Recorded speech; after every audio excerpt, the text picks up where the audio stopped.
we're live. I don't feel live. Rah! Welcome to Season 2, Session 4 of our Sea Dogs GURPS campaign. I am Gigermann, today's GM. Hi, Gigermann. This session's audio will be made available as a podcast. See the description for details.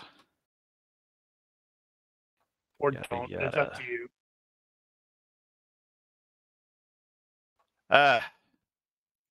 Nosh, do you have any character business for Lieutenant Rogers?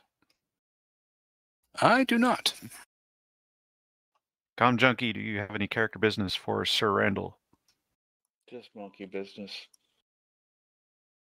As usual. So you're putting a point in animal handling monkey? Yo. No. Ronky, do you have any character business for Captain John? Not at this point. Captain John? Nobody calls him Captain John. Yeah. Captain Hayden. Belle, right, do you have any character business for Claude? Since Claude did a default navigation roll, I think, last time, is it okay to put a point into it or no? Yeah, you've had about a month of it, so. Okay. I don't see why not. Nah, that's it. That's all I was going to ask. Well, there is that nagging thing about not being able to read, but you don't have to be able to read. Should fix that. Nah. Rigel Kent, do you have any character business for Dr. Spenser? Yeah. Since I apparently needed it based off of that drawing stuff, I went ahead and put a point in artist calligraphy.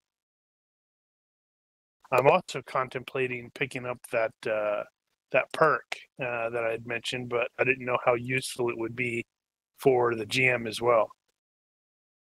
Oh, that exposition thing? Yep. I don't honestly know. Right, so I'll hold off on that one. So GM business in the minor stuff category. I happened to notice the other day. Had you not seen this? I don't think I've seen this. Pretty sure you had. Well, I don't remember it, so I've never seen it.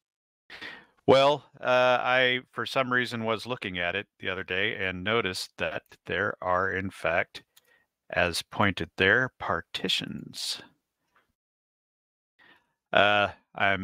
These I have not seen on the real replica ships, so I'm assuming these are things that can be erected as needed, in which case one could divide these sections up into separate cabins. So this one has the 2 berths, and I believe Claude and Dora were in these 2. And yeah, I guess that one has the 2 over there. I think we had the captain on this side and Rogers on the other side, but those could easily be flipped. That's like clearly where Sir Randall's at. Oh, right. He was up on that end too.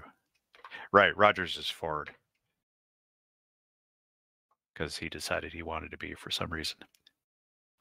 I guess this one is actually labeled for the officers, though. But that's up to the officers to bother about. Anyway, I thought I would bring up the fact that these were here because there's a high probability that you actually have those partitions on the ship, whether or not you actually have them erected to divide the gallery up. In the event that you take on passengers and you want to have separate cabins. So now you know that they're there. Oh, there's a manger. The what? I missed that. There's a manger. Where was that? I'm pointing at it. Well, I'd already closed it. Okay. Oh, that's interesting. I did not even consider the fact that there might be room under the forecastle. Such as it is. Indeed. Well, apparently that's where you're supposed to put your animals. That's where we put the monkey. Well, there's no reason the monkey or the cat could hang out there. Right. Next bit. Unfortunately, there aren't very many of them. I forgot that Divino can actually speak Spanish, so we do have a third translator. He speaks it accented, I believe.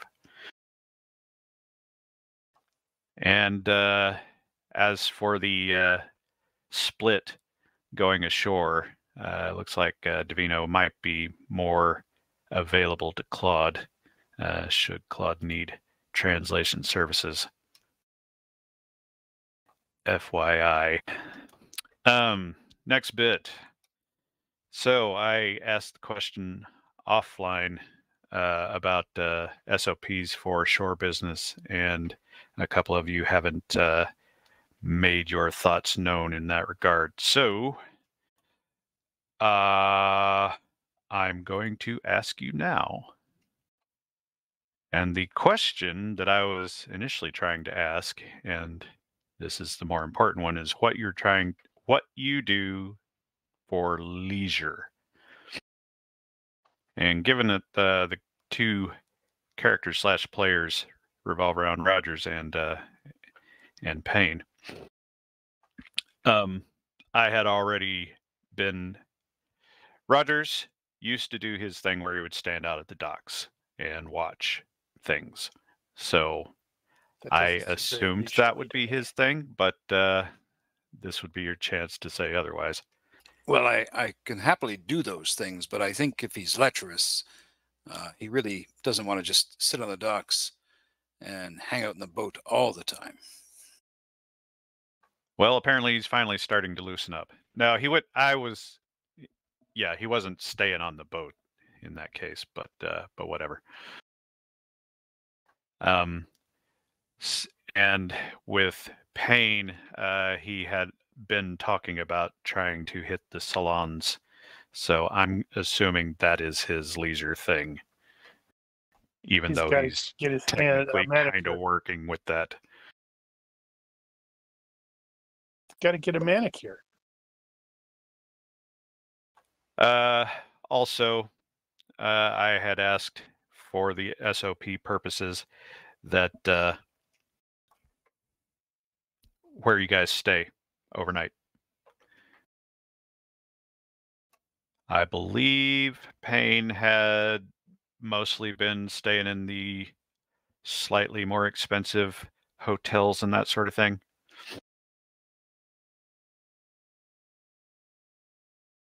As it happens, I haven't been paying a great deal of attention to how much you guys are spending in that regard, nor how much money you actually have on your persons.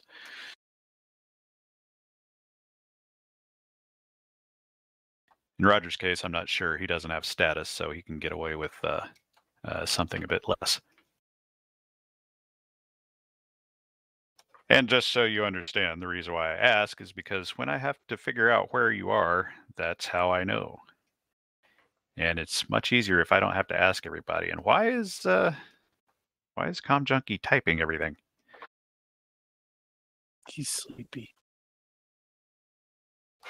His mic is not broken, is it?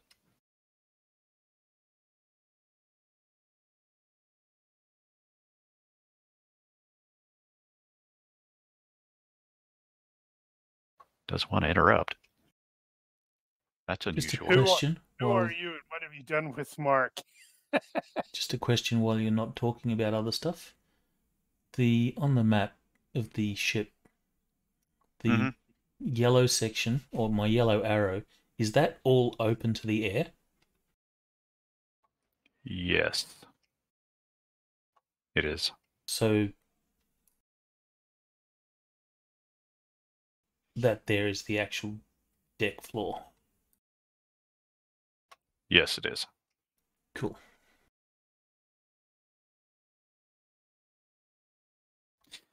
All right. So the reason for asking about the SOPs about leisure time was specifically with regard to recovering sanity points or long-term sanity points. As just as a bit of catch up there, Rogers, Payne, and Hayden all ended up making their will checks and not taking any. So they don't actually have anything to recover at this point. So if they happen to work the whole time, it's not going to hurt anybody's feelings. I was going to give Hayden a little bit of, I'd probably give him like a 1 point credit on that or something, because he's workaholic. He's going to feel better if he's working. Given But I don't think his the other ones have anything like that. given his condition, he should probably be at penalties for, long-term stability. I don't think so. Now you can buy up or down the your resistance to loss of the sanity points and or your capacity. If anyone wants to adjust that sort of thing, I will go fetch that information for you at some point. But it's just like buying up will or hit points or fatigue points, stuff like that. Same basic concept. Then maybe if he fails a chronic pain roll, then he gets an extra fatigue or long-term fatigue. Possibly, but as Com Junkie was asking the question, this only applies while you guys are sailing, and the point of that is it is a lesser version of quote-unquote social isolation. That is, you are stuck on a boat with these 12 people. I don't know too many people that would lose sanity for 3 or 4 days with the same 12 people. Depends on the people. And depends on the days.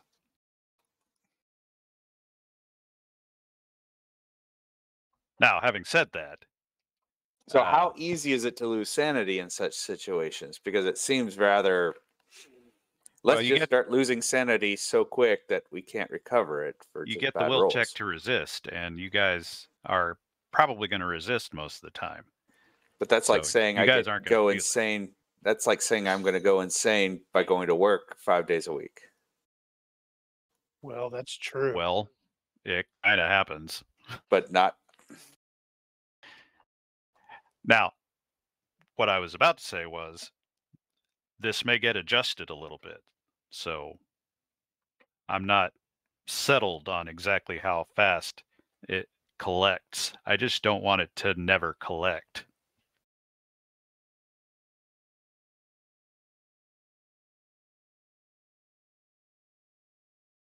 Really, the time that I expect something like that to really happen is like if you're becalmed for a week or two or something like that, and you're really sucking it. Because those situations definitely do drive people crazy. Which I could maybe see. And why don't we not wait for those situations to make the rules? Because you never know when that's going to happen. But that's what I mean, is make the becalmed insanity rolls when we're becalmed, not actually in transit and doing stuff. I don't know that the human psyche is that fragile. You'd be surprised. There's lots of historical evidence of people just going nuts on I get sailors that, and such like that.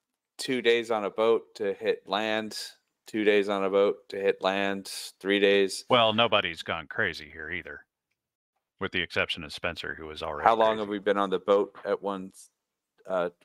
any one time? So far, I think your longest has been 7 days, 6 days, 7 days, something like that. And the Navy goes in subs underwater for how long before? Yeah, but they take care to let people. Your point is understood and not invalid, and will be taken into account. I just haven't decided exactly how yet. And if things start getting a little weird, we'll adjust. I'm not going to screw you over with this.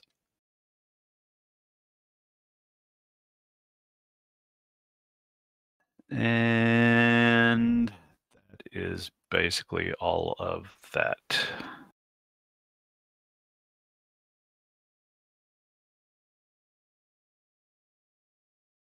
So,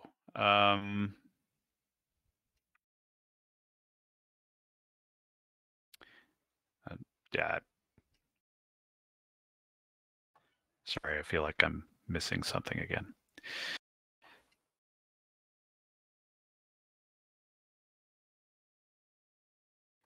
Harbor log.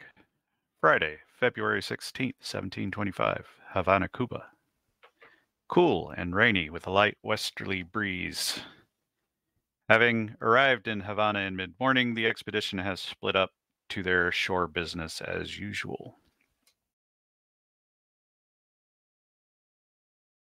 And we are backtracking just a little bit because we never quite completed some of the stuff that we were working on last time. It's Mark's fault. Totally throwing Mark under the bus. One thing I want to bring up real quick, you guys, I had mentioned before about getting money changed over to Spanish money. Oh, yeah. I don't think anybody ever said I'm going to change over this much. And so think about that for a minute while we do some of this other stuff. Next item, trade. So what I had wanted to do offline was establish the SOP with regard to trade, or at least reinforce the SOP that we already had, which was, or has been, as far as I can tell, that pretty much everywhere you go, you're always looking for freight and passengers and speculative cargo, all three things. And the procedure, as far as I can recall, without having gone back over the old recordings, is that Spenser has been doing most of the legwork on that stuff and has been pulling in Sir Randall to do the schmoozing. Because Sir Randall likes to go carousing. Yes, this is true. So, is this, in fact, going to be the standard operating procedure? Sounds good to me. Works for me. All right. So, second question in that regard is, who makes the decision about what cargo is purchased and or taken? Crap, that's probably going to be me, which means I'm going to get a bunch of grapefruits or something weird. Well, as long as nobody else cares. Yep. I had assumed Sir Randall had been the one most focused on the profitability of the voyage. Well, I mean, I don't know what my merchant is. I know I have it. Well, he does have I do have. he does have traits in that regard. Yeah, I think I was taking the lead on the merchanting thing. I have a 13. But he also has the or Spenser also has the the administration skill and actually somehow he has the finance skill and that sort of thing. Mhm. So Well, yeah, he studied that stuff. Yeah, just as a side note, it looks like Payne has the if there's money to be had quirk, which could actually be a quirk level greed. And the one in every port could actually be a quirk level lecherousness. Yes, that's kind of where I built them from. Kind of figured. So right, so that means we're going to end up seeing both Sir Randall Quirk and level. Lieutenant Rogers in the brothel. quite No, possibly. I just meet them, and I don't have to. It's just whoever I meet. Yes, I actively. All right, so having established the standard operating procedure, then it will fall to Mr. Spenser to do the actual merchant roll to find freight, passengers, and or cargo, and the selling of the cargo that you currently have. Right. And right now I have you at a actually Should that's not make fully a correct. story and/or a note for the Did I not? penalties, bonuses. Well, you might have one. I just don't see it. Which case, unless it's already there and I'm just an idiot, which is also Well, possible. I'm not actually sure I do have one for that. Okay, you know what? We are going to make a note. Make a note. Well, there's a merchant stuff. Somebody made one. Oh, no, that was just random. So you need to make a recording of note things. to make a note. I'm going to make a note to make a note. One moment. Needs. Yeah, so you're going to need 3 rolls, or is it just going to be 1? 3 rolls. Actually, let's see. 1, 2, 3, 4 rolls. So what do they call Spanish GURPS?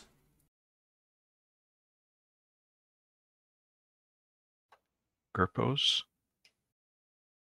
La GURPS? Los They- GURPS? Pesos? No. I probably wouldn't think of it that way. I would probably actually you shouldn't have any GURPS on your sheet anyway. No, but I see crowns, guineas, pence, pesos, and shillings for me. Yeah. I like Los GURPS, though, if that's funny. Hold that thought. All right, so the first roll there is for finding a buyer, which is going to be at fewer penalties. That's going to be +1 for population. What is your Spanish level? Accented? It is accented, yes. So that and that's going to be a total of -1, and you are going to succeed in finding a buyer for the goods that you brought in from Harbor Island. That's good news. And I need to make some notes about this. What were the goods we had from Harbor Island? You actually just picked up some random goods. So, second one is freight.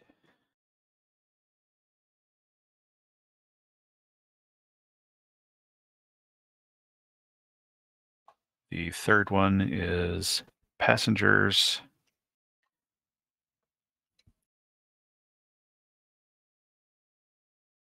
Yep.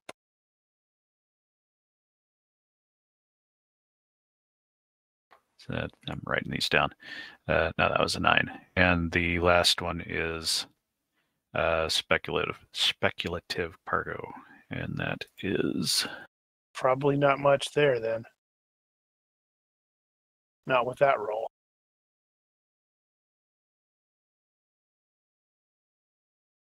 all right. So it looks like I'll have to do a final tally later. It's possible you're going to find some stuff later, but at least on the first day, you're not. With the exception of the buyer. So that one you'll find no problem. You're at some relatively significant penalties for the other 3 because of, well, except for the speculative. The freight and passengers has an issue with how far you're going to Campeche, whether or not anybody's got anything headed that direction, yada, yada, yada.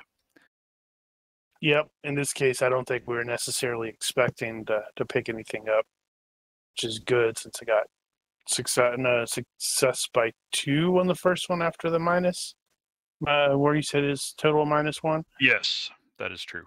And then, fail by 1, succeed by 4, succeed by 0. And those are the ones with the substantial penalties. Yep.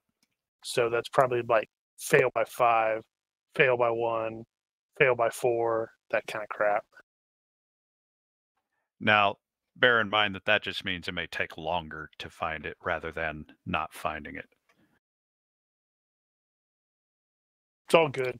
And I kind of meant to do those in the box and completely forgot that. Oh. We'll just move on without it. So we'll deal with the particulars in that case later. So, Ronky, were you putting forth an amount you wanted to convert? I just wanted to have enough to do my shore activity. Okay, So, well, pick up some more opium or laudanum. right. It worked out to be 3 shillings per week. Right. And then there's like hotel accommodation for however long we stay there and stuff. So just a place to sleep is going to be 2 reales, and good lodgings per day is 10 reales. And if you want more public accommodation, it's the equivalent of 2 pennies, 24 maravedis in this case. Reales, if I recall correctly, How is that spelt? Pretty much as it sounds, R-E-A-L-E-S. Should be on a sheet already. It is not, but it is now. Let's see. It was almost 1 for 1 for a 6p. So it's basically 1 real. 1 real is half a shilling, effectively. So 2 shillings for every realis, and how much was the room? 1 shilling for every 2 reales.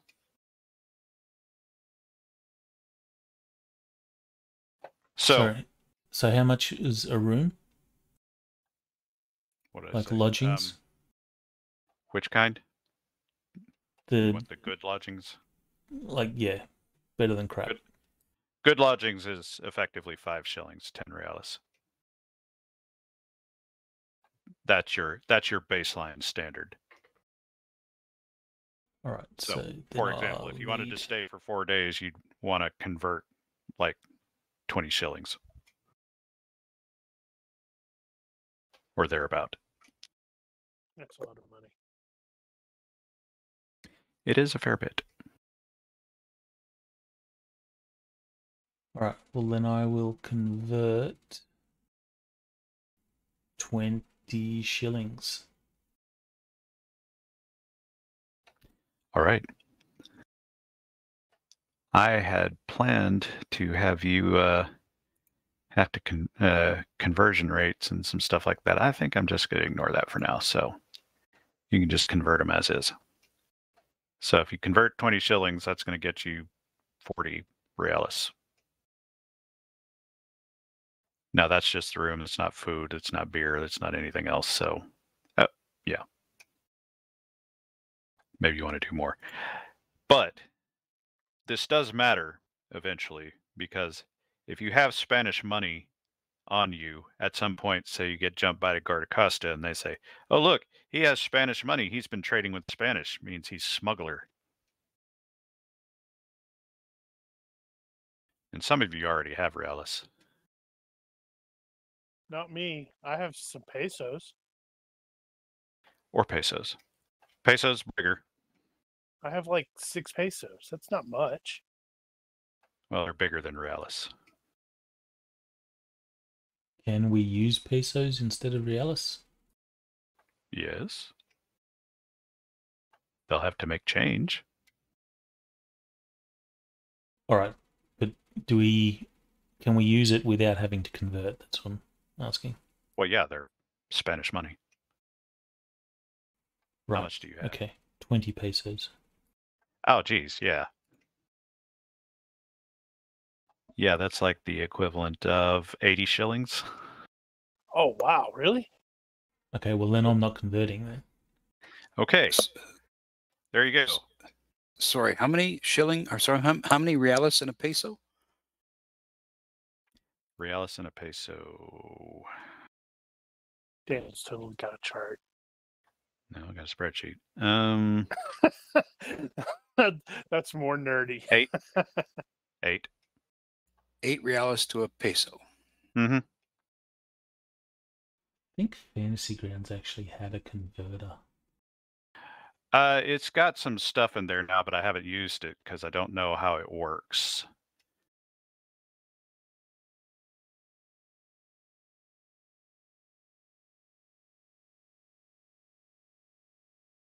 It sounds like most of you actually have some Spanish money already. I know Payne had some reales that he got from his adventures in Santo Domingo, if I recall correctly.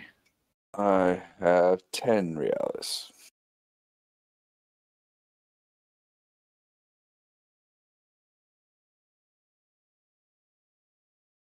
All right. Well, we shall not dwell. Is there a much difference longer between on that. reales and reals? They're the same thing. That is, realis is more proper spelling. Yeah, and I look at it and I go, "Oh, it's a real." Well, that would be understandable if you did. Calm down, lady. I speak just English and bad English. Okay. We have mostly established the business end. And now we'll get on with the rest of it. So today is, as stated, Friday, 16th.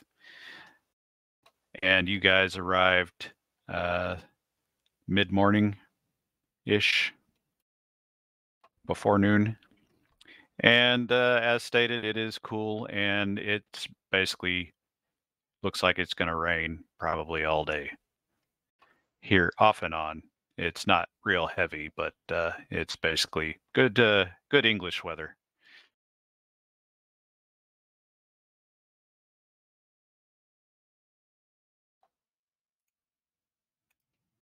Is this the day after I watched that guy drop? This is the day before. So we're having to Okay. backtrack just a little bit. Okay. So here again is the map of Havana, but I wanted to point out this image instead, as this image is a bit late period. It's from the 1800s, but it gives you a better view of what's going on.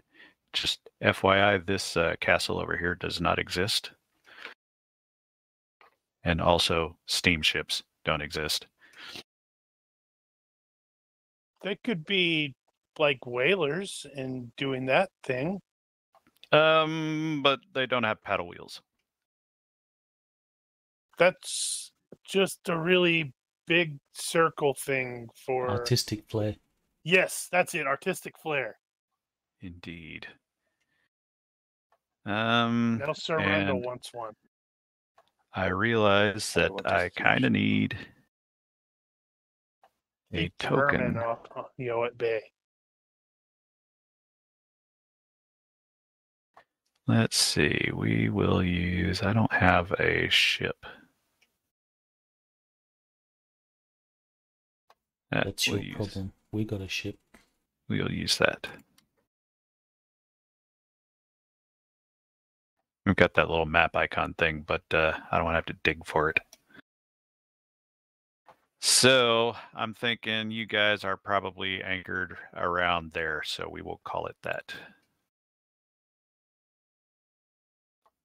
And yeah, that's pretty much it. So you're right off the Plaza de San Francisco, and the Fort La Fuerza is over there, and the treasure fleet is parked all at that end. Actually, I wonder if they're not actually parked over here somewhere, but for your geographical orientation. Nope. I didn't put any points in navigation. I don't know where anything's at. Since I've been watching Black Sails, is the La Costa here? Do it. The La Costa, Spanish treasure ship. You're not talking about the Urca de Lima, are you? That's the one. No, it is not. In fact, that happened 10 years ago.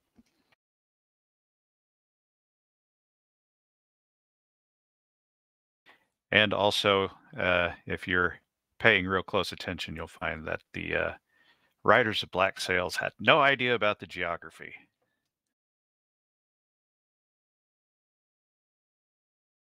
But I think it's probably artistic license more than anything. No, they just had no idea. Not as bad as Crossbones, but they still really didn't know. So was that an actual real event that the treasure ship wrecked and stuff? Oh, there's a lot of treasure ships that wrecked. That one in particular, I don't know about being historical. They took a lot of license in that show. So historicity there, while it's thematically correct, I think I wouldn't use that as a basis for any understanding of actual historical events. So loosely based on true events. Well, to be fair, it's actually a prequel to Treasure Island. Interesting. So Flint, Silver, they're all Treasure Island. Did you? Are you really just learning that, Brian? I did not know it was I knew all the characters. Wow. Flint and Silver and all that sort of stuff. I knew those, but I did not know that Black Sails was a prequel to Treasure Island. I don't think they officially said that, but it's obviously so. Now, some of the characters are historical characters. They just don't do historical things necessarily. Or die historically accurately. Or that. Because, Hollywood. Anyway, tangents aside.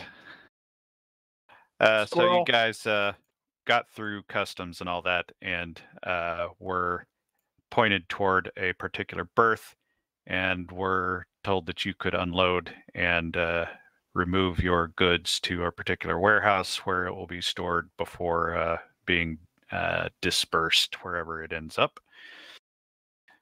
And meanwhile, well, for starters, Mr. Bold and Mr. Furlong decided that they would remain behind on the ship for a little bit. I'm looking for it. I'm getting there. As you guys had picked up a bit of a leak, and it looks like some Teredo worms have bored a nasty little hole in the hull, and it needs some patching. Damn Minox. Yeah, basically.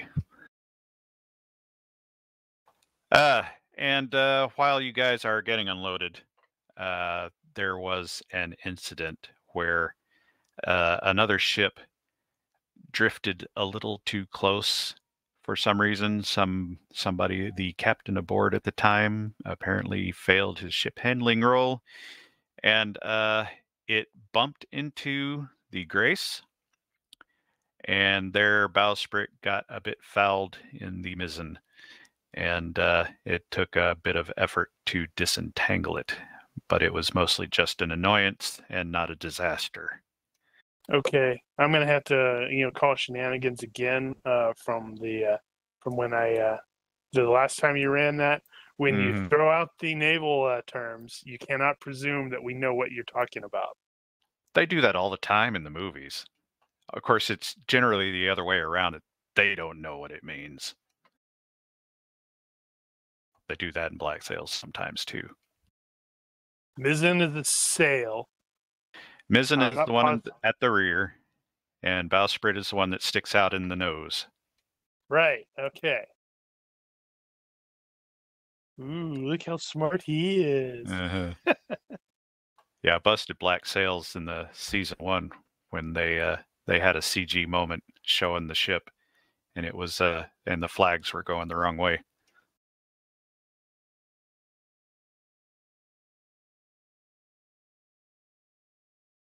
Okay, so yeah, other than the minor annoyance there, that didn't totally stop need to anything. knock red into the drink.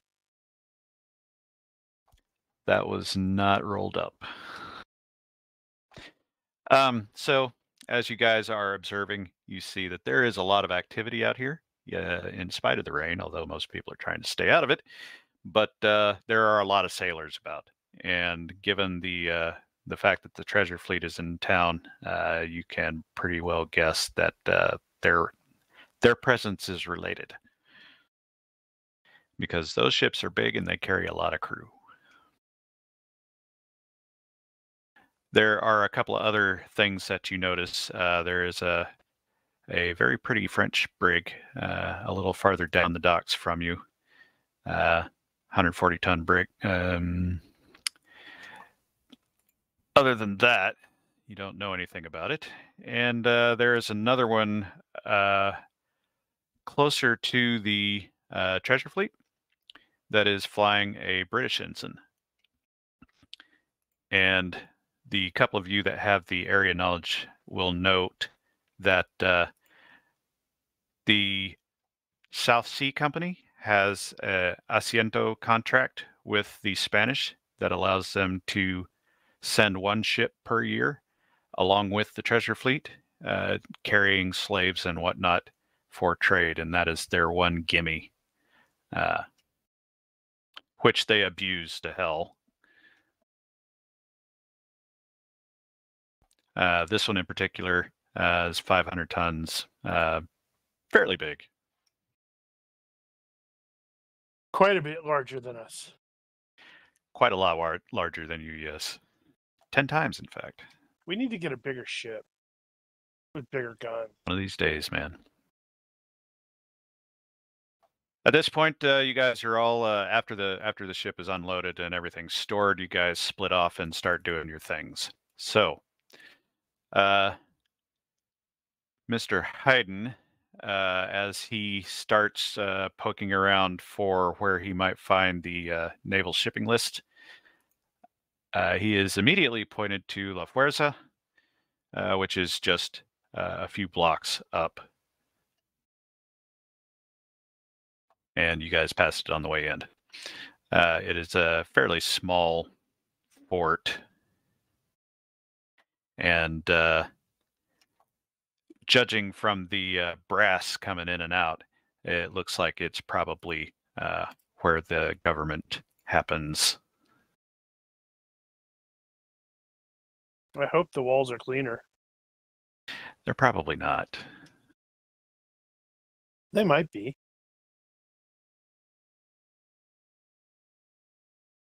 So, having successfully and quickly found the location of where he needs to go, Hayden can just go in and see what he can make of this situation. So you're expecting the naval records are going to be there. How shall you present?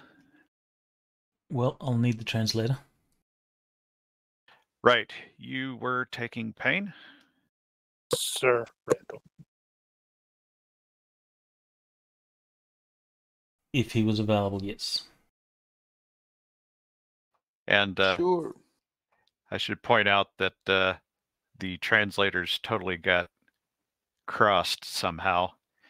Payne is going with Hayden to research, and Spenser is going with Rogers to go hit a bunch of bars. That is Don't know true. how that happened. We probably should have swapped them. But alas. Whatevs. Well, Spenser has the nosy quirk that he picked up from a failed, I'm going to say it was a failed fright check. So he was probably trying to be nosy and find out what's going on with Lieutenant Rogers. And then his absent-minded kicked in, and he forgot why he was there. At any rate, so Hayden and Sir Randall are going to the fort, and again, how is Hayden going to present himself? What when you get up to the gate, they're going to challenge you. Cool. Duels already. Not that kind of challenge. Oh. Politically speaking, they're not friendly, right? They are not. And given you know the naval situation pretty well, it's probably unusual to be allowed to come look at their naval records, but well, you got what you got. Then I shall remove my English Navy jacket so I look less English. Well, if you do that, you're not going to be able to impress them with your military talents or your savoir-faire. Well, would that be... Well, I don't know what the general perception is. Would that work in my favor, or would it work against me? Is there a certain code that is afforded to officers and gentlemen? I think I would explain it this way based on my understanding of the situation. This is the period where people stand in a line and shoot each other in the face. And they're very particular about shooting someone to their face. So I think when it comes down to it, if you're going to be a captain, you should go in and be a captain. All right. Well, then that's what he will do.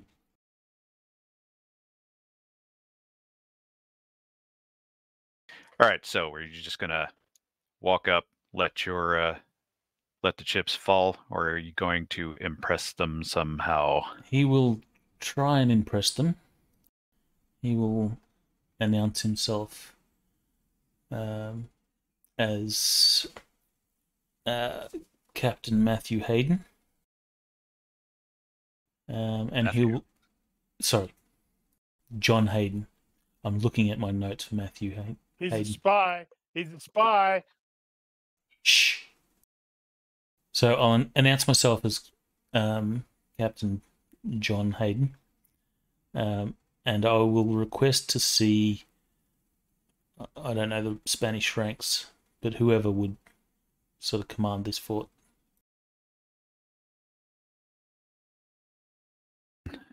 Okay. And we'll offer a bribe.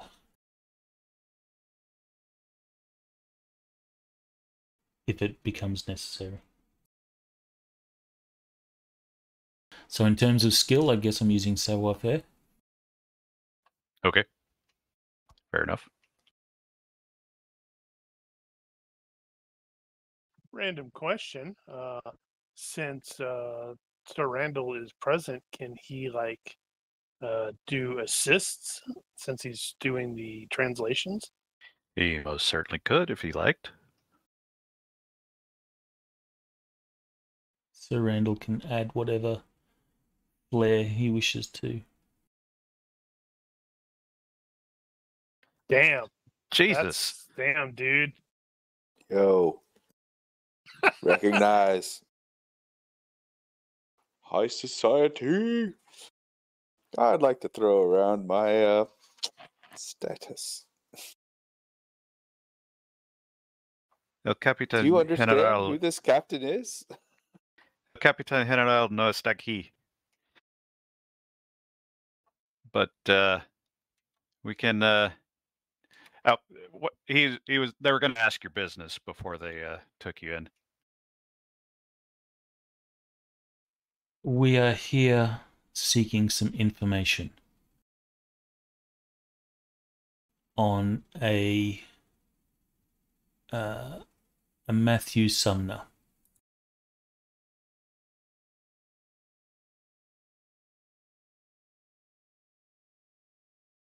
Would you conceal the fact that he's your son? That might actually give them a sort of like, oh, okay.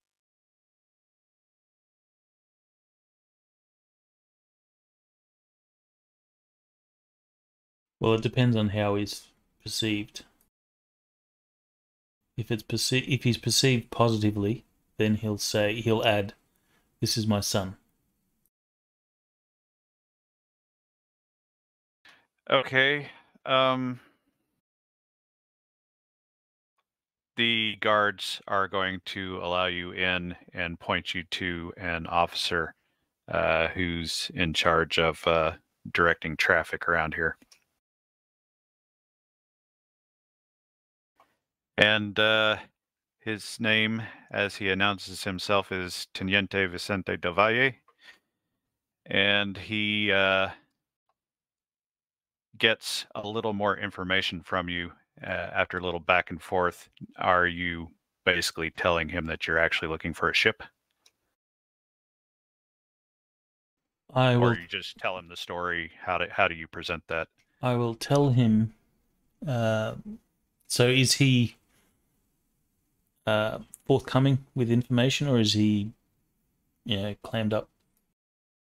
Well, is this an annoyance to him? At this point, he's attempting to determine what kind of help you need. All right, so I'll say that my son, Matthew Sumner, was on the Cardinal Virtue, which was captured by the Spanish. He may have been transferred here as a prisoner. I'd like to see information regarding that matter.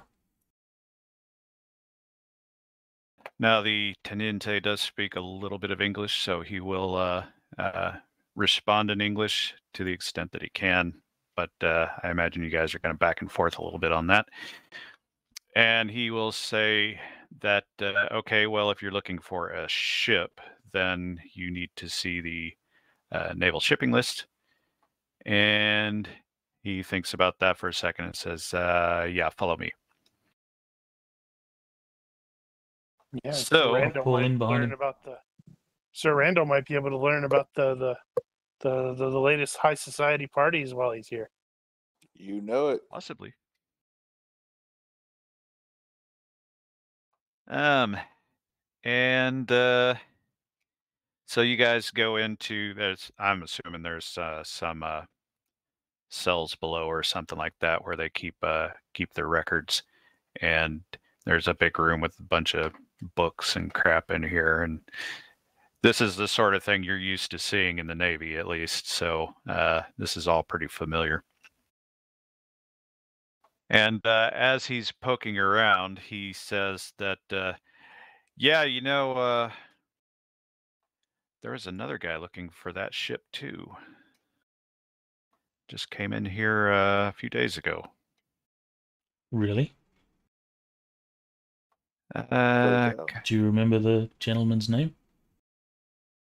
Capitaine Dupre, I believe. Frenchman, obviously. Yeah, he was asking about the Cardinal Virtue specifically. I remember that.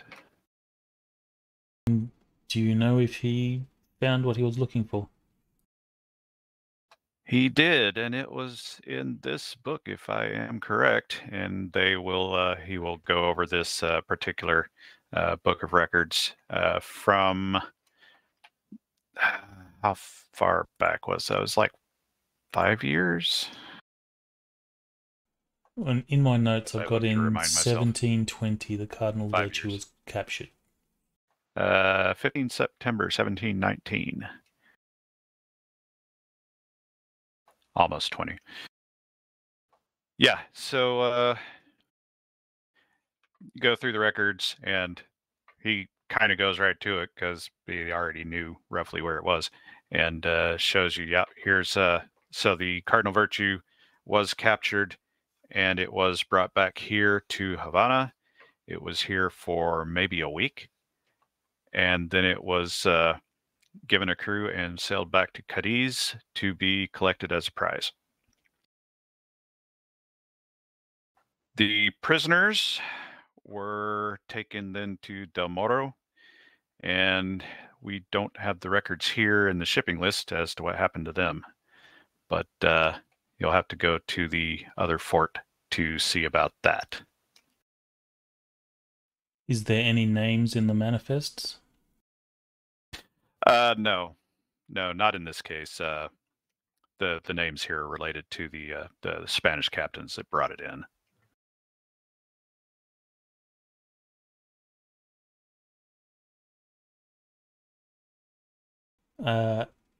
Who shall I speak to at the other fort?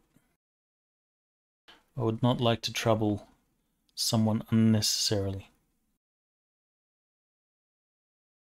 I was about to say, well, actually, he could look at a pocket watch. He looks at his pocket watch at the time and says, I can take a break for a bit. And he fetches his sergeant and tells him he's going to be gone for an hour or so, and says, "Come with me. We'll go over there and talk to him together." It's totally not a trap. Yep, they'll shove you in a cell and lock it. Spy.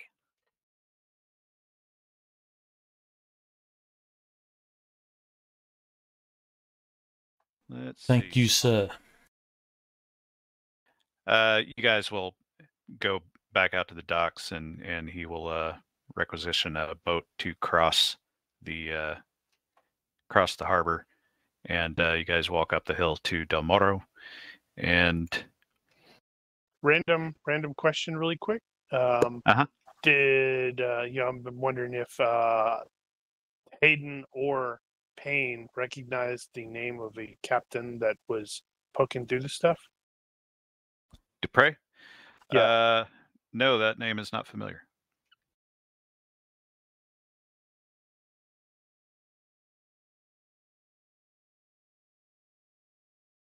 Carry on. What was the name of the guy that Hayden freed to go look for his son? That was Mikkel Scarab.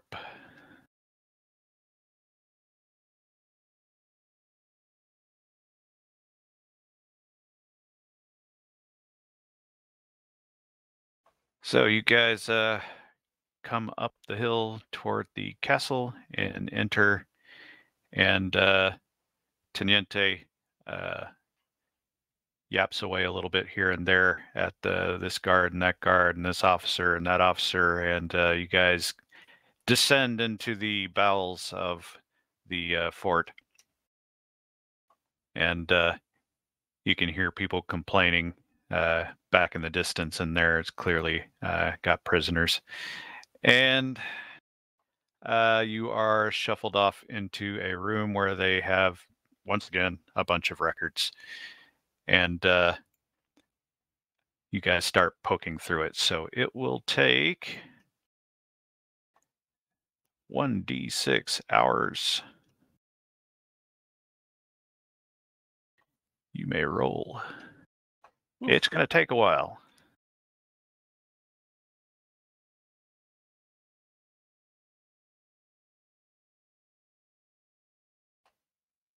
But at the end of that period, you can make a research roll. Does Randall have research? I do. I was about to say, it'd been funny if the two of you did that and then said, damn it, we should have where that Spenser. You could also use administration or something like that if it's better. 3. That's but you got that. So, given the situation, I will the research.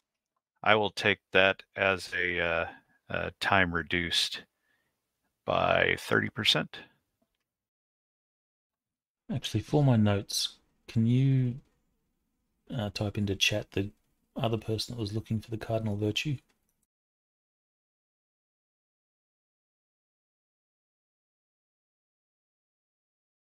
That would have made sense to do that thing with that.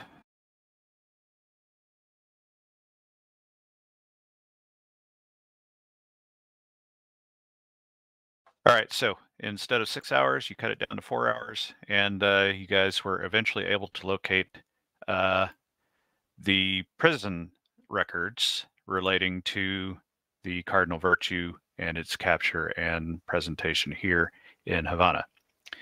And what you find is that the prisoners that were brought here to the fort and incarcerated. And then about a week later or so, they were actually taken to Jamaica to be released back to the British. However, while there was a Matthew Sumner on the rolls being entered, there was no Matthew Sumner on the rolls being taken away. They will note that there is not currently a Matthew Sumner in the prison. Therefore, he is gone. What would the explanation be? Well, they're going to have records if he died, and they're going to have records if he was released. Therefore, he probably escaped somehow. Would there not be records of his escape? Like he, didn't turn up for count? Maybe. Maybe they don't like to record such things. I don't know. Whether or not they actually wrote it down or didn't, you can basically make out that he had to have escaped. Either that or something happened off books. And that would have happened roughly how long ago? Still the 5 years? That was still around 5 years, yeah. Probably late in that year, 19.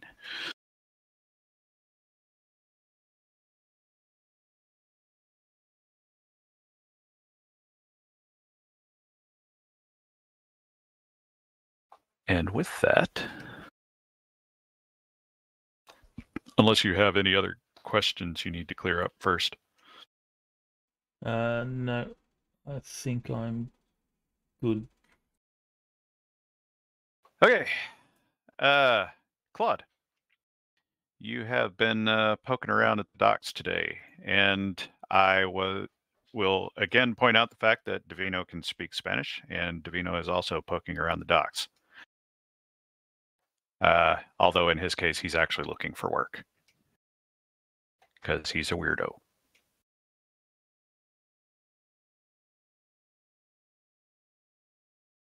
All right. Shall you be following him around? Or shall you be leading him around? Or ignoring him? Probably sticking close. But if I remember right, Claude hopped off the boat before it even really got tied down and took off. So. Oh, I didn't realize he took off. Yeah. Really wanted off that boat. Mm-hmm. Claude's got a one of those long-term sanity things to work off, or 3 of them. I can't remember. All right.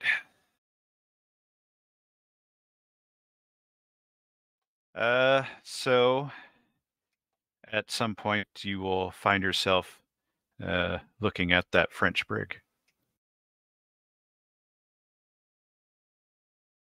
Probably, yeah. Basically checking out like what all ships are in harbor and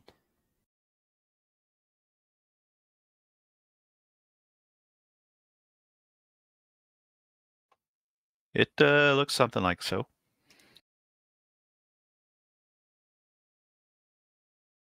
it's not one that Claude recognizes though, right? No, and Claude actually can't read either, so don't know what the name of the ship is, but it's very pretty. And as Claude is standing there looking at the ship, I guess Divino is somewhere else, so he can't translate if somebody's speaking Spanish. Just from behind Claude, hears "Elle Belle, no?" Is that in Spanish? French. Oh, in French. The player, do not know French, so you're going to have to translate for me. Fair enough. Yeah. So, said it's beautiful, isn't it? Claude will, not really like whip around, but turn around suddenly to see who's speaking. Claude is shy, so yeah, probably jumped. Mm-hmm.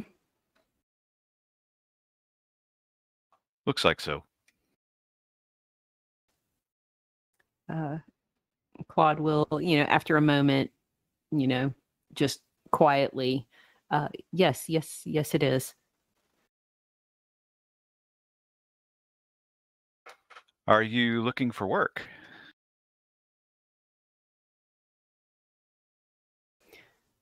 At that, Claude will look a little interested. I'm on another ship that's in port as part of their crew, but I am always looking for a day's wages.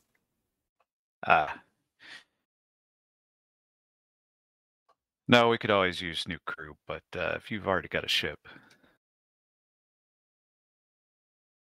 Not as grand as this one, I expect. Claude will actually look offended. Like, oof. Capitaine Alain Eberard Dupuy, at your service. This is Le Chasseur.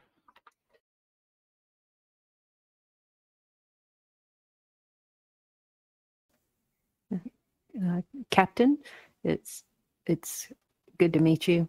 I'm Claude. And Claude will, like, in the way of shy people, like, just kind of awkwardly jut out a hand to shake and then probably pull it back like that's probably not what I should do. Yeah, he's totally laughing.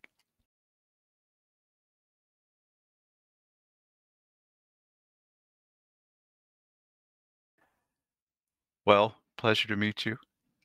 I'll be about my business then. Good day. Good day, Captain. And Claude will, like, bolt further down the dock.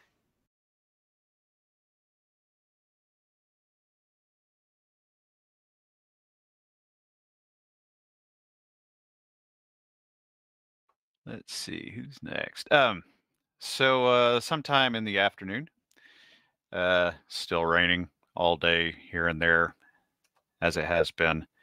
Robert Mogridge, your fellow crewman, has been fishing at the docks, as he often does for his leisure time. He's out there during one of the occasional lulls in the rain, and since Claude is definitely hanging around the docks, Claude will probably be the first to notice. Let's have anybody else. Well, let's see. Hayden and Payne are both going to be otherwise occupied at the moment. So the only other ones would be Rogers and Spenser. Is this not the day that Spenser and Rogers are bar crawling? Right. So if they show up here, it would be because they were passing through. So roll a d6. Both of us? Just the one, I guess. Rogers? Either one.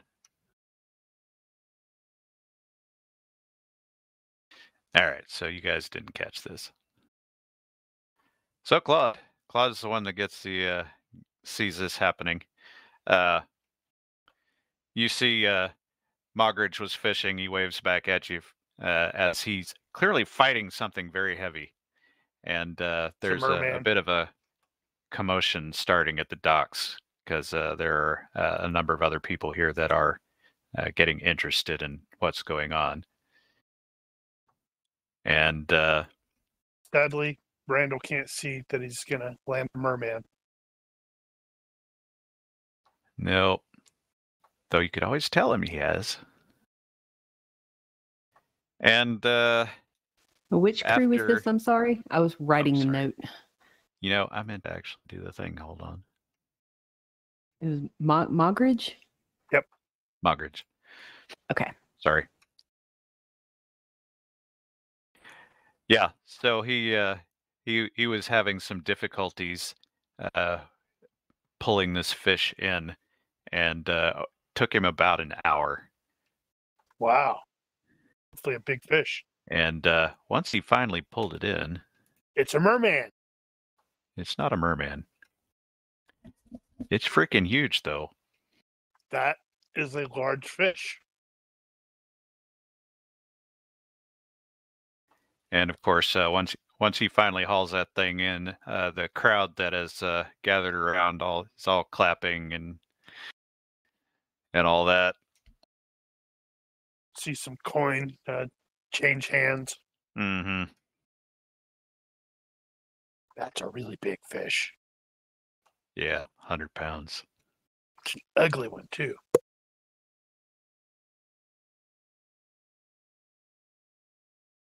He may be grilling tonight. You think? And tomorrow, and the next day, and the next day?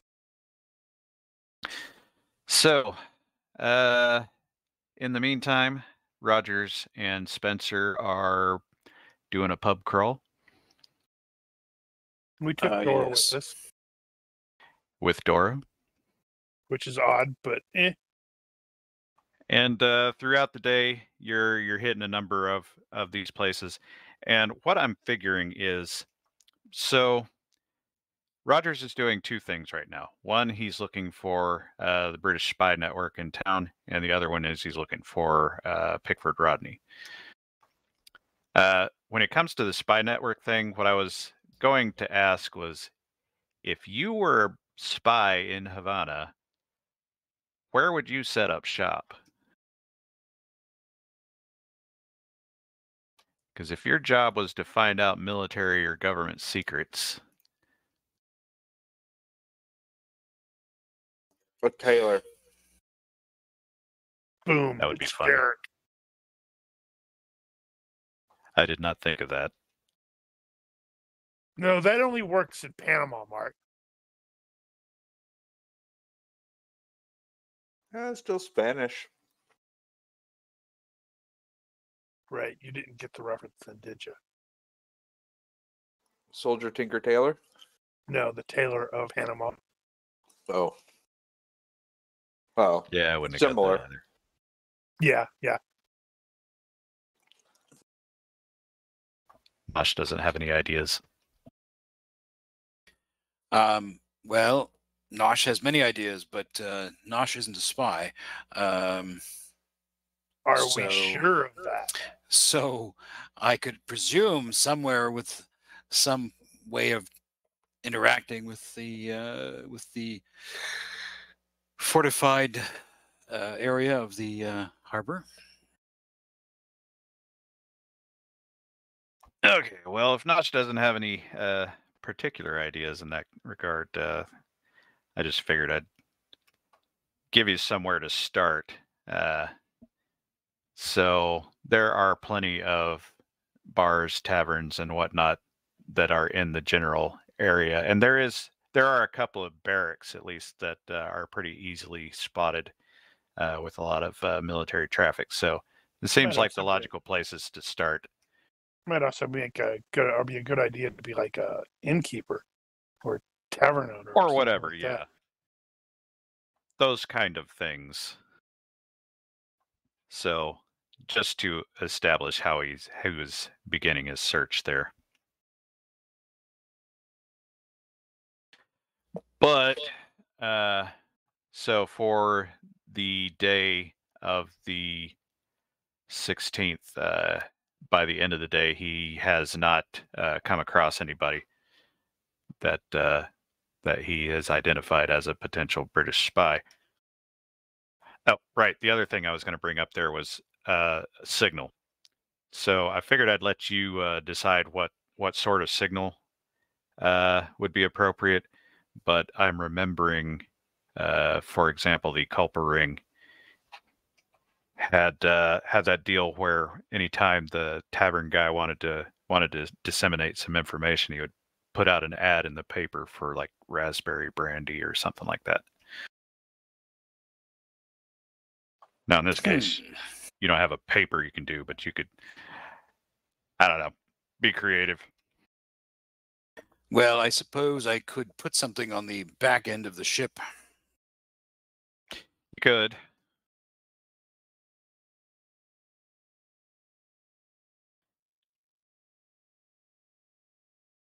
Like a dead monkey? Where would you find one? Boom looks at you in horror. No, Boom has a dead monkey.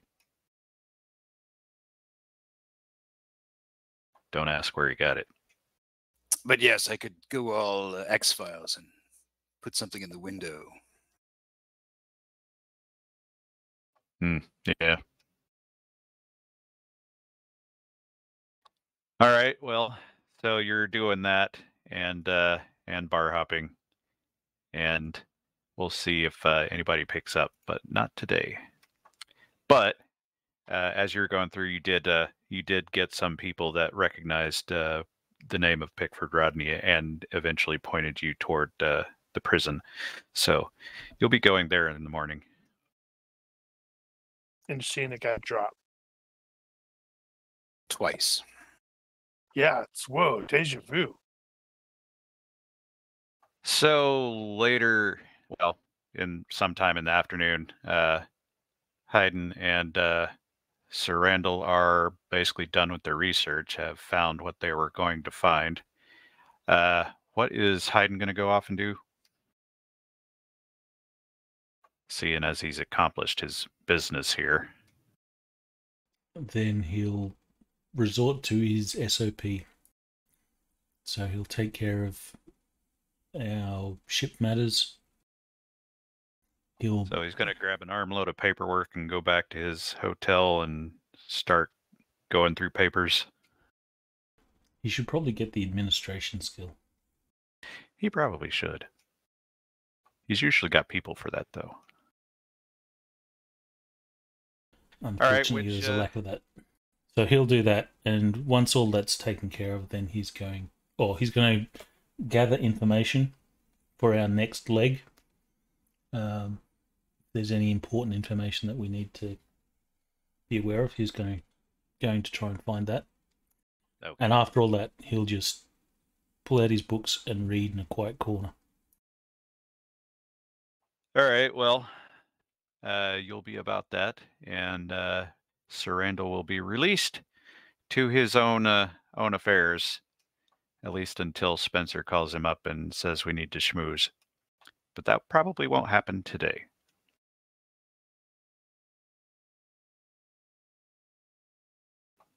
So Sir Randall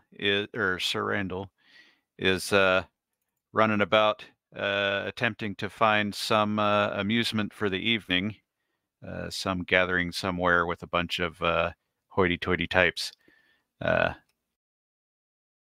And everywhere he ends up going in that regard, people keep saying, "Oh, Mr. Payne, there was a guy here not so long ago, a Frenchman. What was his name? Bossonade?" Yes, He said he was a very friendly gentleman, and he said that we should be on the lookout for a Sir Randall Payne. That must be you. I am Payne. And of course, nobody can actually tell you why they were supposed to be on the lookout for you, but the word has gotten around apparently.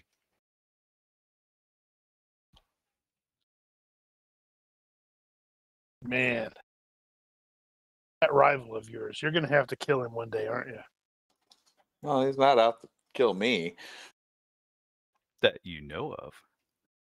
I didn't buy him as rival to die. Well, he is French, though. Hey. What I find funny, though, is he's better than you. How is he better than him? Yeah. He's one step ahead. No, that's not necessarily better. That's just doesn't like his crew as well as I do, and give the crew their lead head. He's just ahead. He's not better. Tortoise and the hare. Sir Randall should totally rip off that line. It's like, yes, I am quite familiar with seeing the backs of Frenchmen. But at some point, your efforts bear fruit, and you are eventually invited to a particular salon to be held in the evening. And you've got just long enough to go get yourself sorted for it, assuming you need to. Sometime after sundown, Captain Hayden will get a knock on his door. It's assassins. It's not assassins. He will open the door. And it will be one of your crew, Ollie McNeil, who informs you that he's been robbed and or swindled out of all his money that he had on hand by a no-good thieving Spaniard, and wonders if he couldn't possibly get an advance to cover his hotel.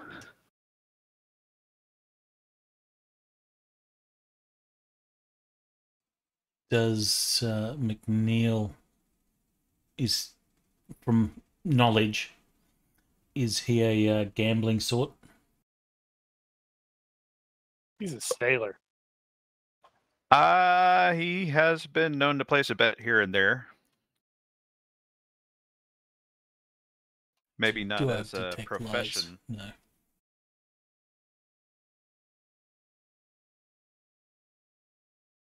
But this is the first time anybody's come to you with this problem, so it's not like it's endemic or something.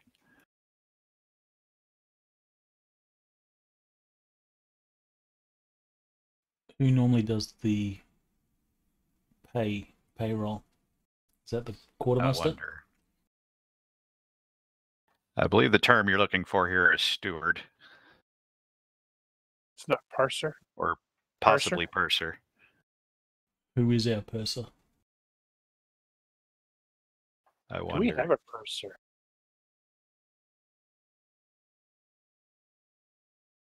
I'm pretty sure Spenser is the purser. Well,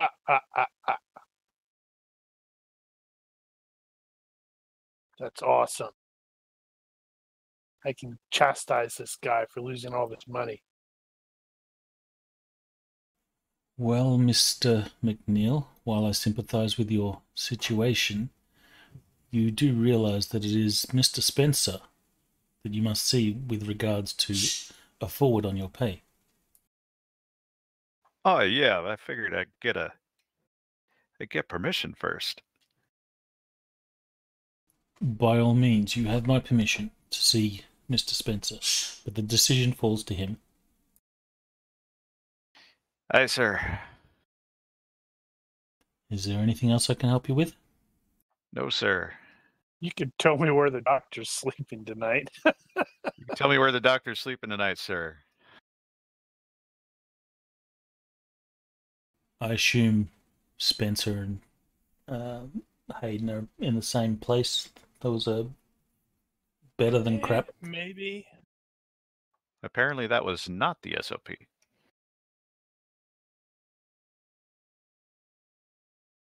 Well, if Hayden knows where Spenser is, then he will direct McNeil to him. That is actually something probably need to add to the SOP is, does everybody tell everybody where everybody's going? it's probably I don't wise to surely. do that. At least the PCs.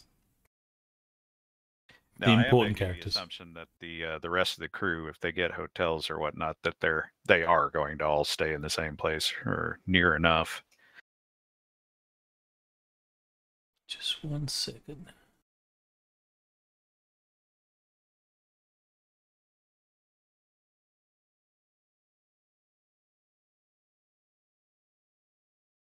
I'm going to roll something. God help us. He just randomly wanted to roll something, so. It's not really relevant. But No. as Oh dear. as McNeil walks away, Mr. McNeil, Aye, sir. and Hayden will, pull a few coins from his purse. In the event you don't find Mr. Spenser, and he'll Thank you, sir. I'll give him a few consider it coins. debt.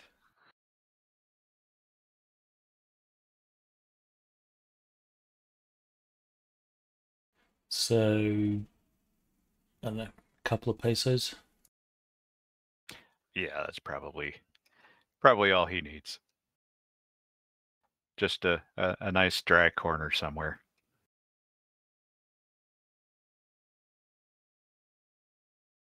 Oh, actually, you can give him pesos. Yeah, that's going to be plenty. Have a good evening, Mr. McNeil. That'll let him get back into that game. Shh.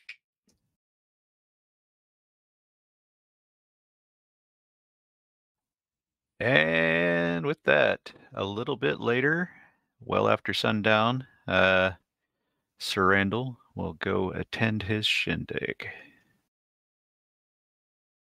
Is he wearing very tight pants? Tight? He may be wearing tight pants. They shiny a lot. I wanted to bring something up in that I don't recall what sort of clothing Sir Randall purchased, at least on his character sheet when he was created, but I'm presuming he has the proper status for that. I would have thought that's what I would have bought. Status appropriate. Probably. So he should be up to his normal status. However, he also, while he doesn't have it written on his character sheet, I know that the player has stated that he refuses to wear a wig ever.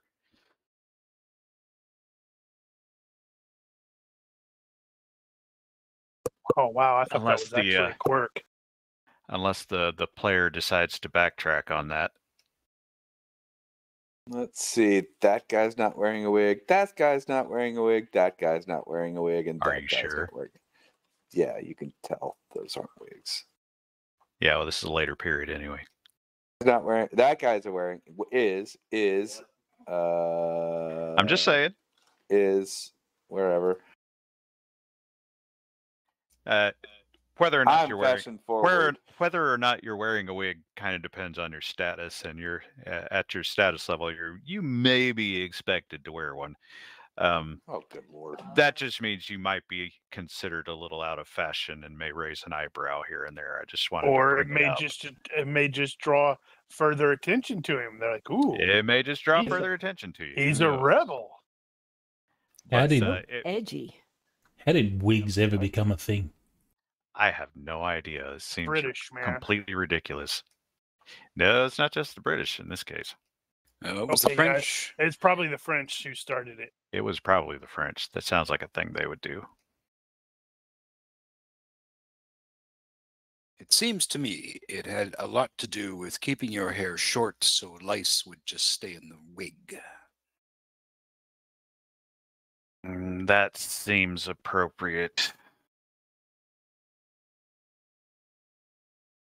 And that apparently they had jars of honey that you would shake your wig out at so the lice would fall into the honey.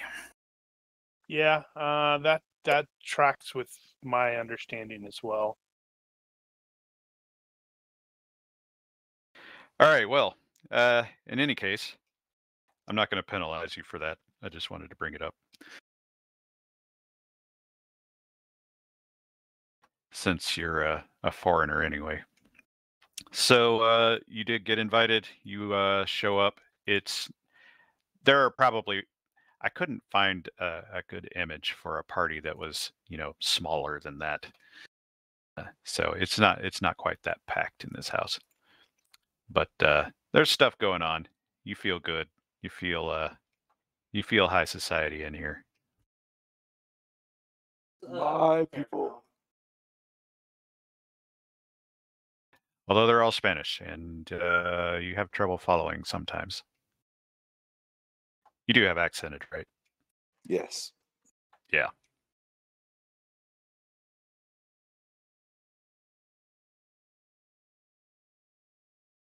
So, how is Sir Randall going to present himself at this party? What do you mean? That is, what are you going to do? Oh, with yourself? Hobnob, chat people up. So you're just going to start rumors. Start finding land. clumps of people and start inserting yourself into the conversation. Sure. More or less. Does he arrive fashionably late?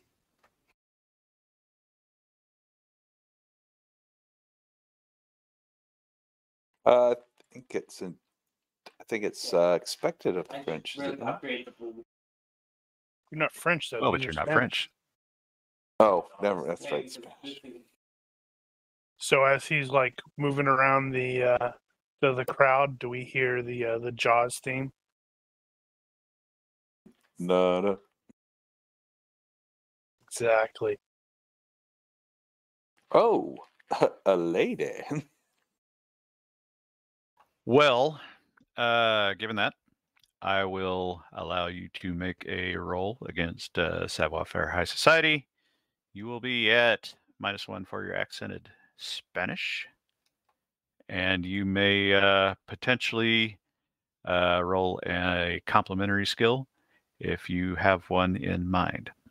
Does appearance help? And like at the transmutation. I don't know if that applies in this case, unless it says that it always applies. I don't recall. I can find that out. But do go on. Nearby. It's funny. What else I've got?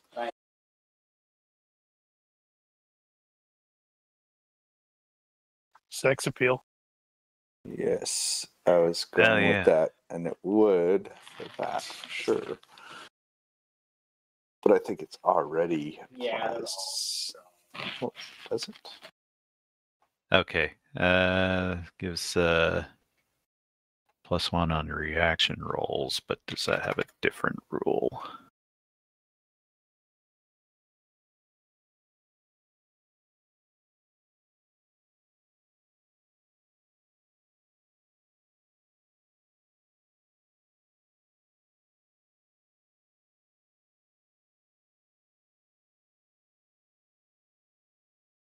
You tried to fail.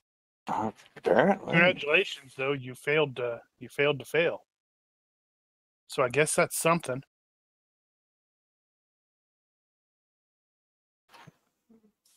I don't recall what all my penalties or bonuses are, but there's that. Did a -1 for the language, and then complimentary is +1, so it would just be that. Wow, you got a 16. Damn. Yeah, he knows his stuff. I'm like, do I have any skills that are at 16? Nope. My highest is 14. Diplomacy for me is also at a 16. Nope. Yeah, sorry, first aid is 15 for me. appearance would definitely apply to the sex appeal part, and that one wouldn't have been penalized. But that was the assist, so that gets you. Sex Yeah, you appeal's would have been probably about already +5. got it built in. I was looking at the Yeah, probably. Yeah. looking at the character on the wiki. It has the 2 asterisks, which includes +1 from appearance, and it's a skill level of 12. Okay, so Sir Randall Warfare by 4. finds a clump of people with a higher ratio of females to males, and inserts himself into that conversation about politics and whatnot, and just starts telling his side of the story, and they're just eating it up. Apparently, they think you're the you're Bee's knees. you're the star of the day.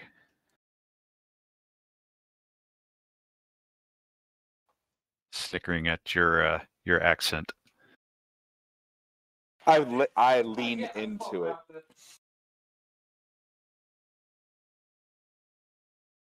You know, just like Americans in Great Britain, like, oh, you have an American accent. Ooh, you're so exotic. As you guys are going through the party, at some point you are distracted when out of the corner of your eye you see a remarkable beauty. Yep.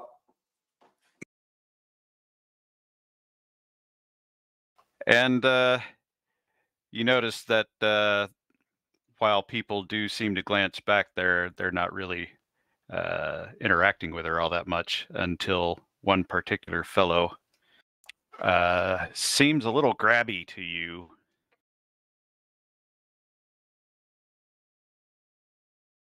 Which she rebuffs him and sends him on his way. And then he goes off. Clearly, this guy's a little bit drunk. And he starts loudly talking about his recent escapades with this particular female.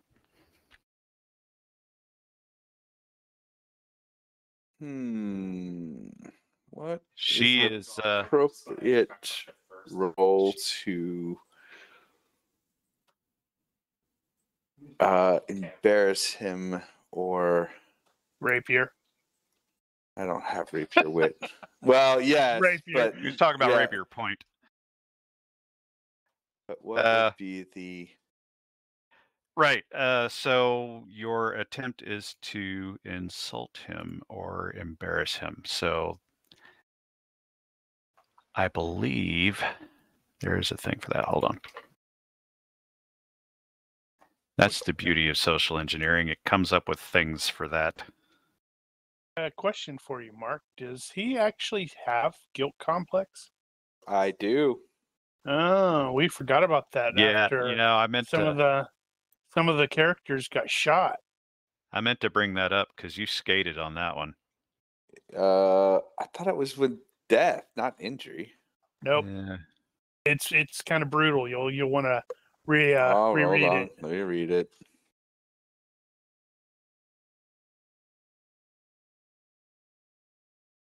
I mean, it's not as bad as the one that Newt had. That whole freaking what the hell was it? Indecisive. Holy crap! Yeah, that was nasty. Very nasty.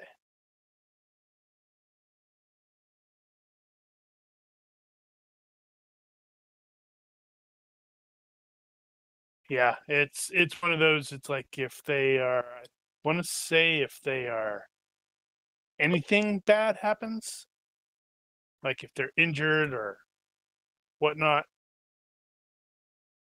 If anything bad happens to someone like this, you will be racked with anxiety and guilt, even if there was nothing you could have done.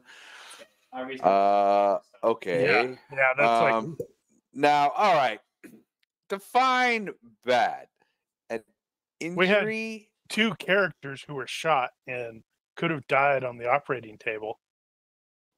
Yeah. Now, to be fair, that was at Nassau. They you guys spent a week at Nassau recovering, so it's possible that he got over it in that time.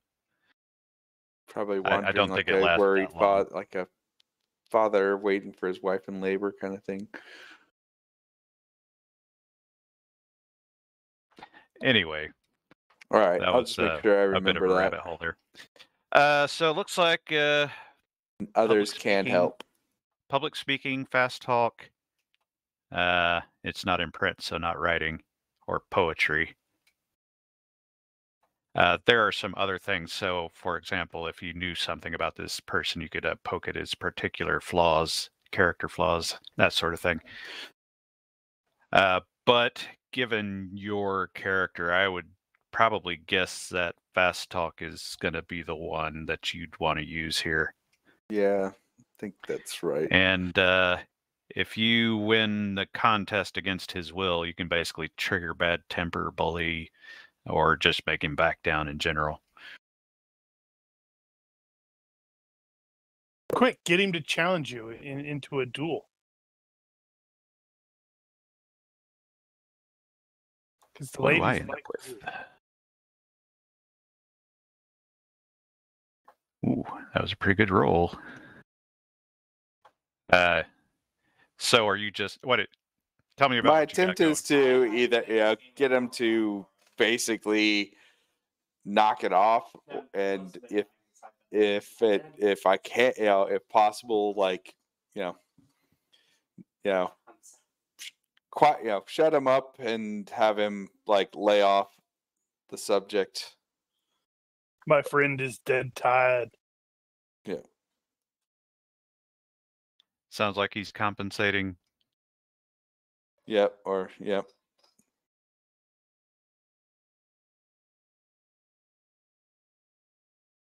All right, so you give him a good ribbing. He forgets that he forgets that whole scenario happened in his dreams.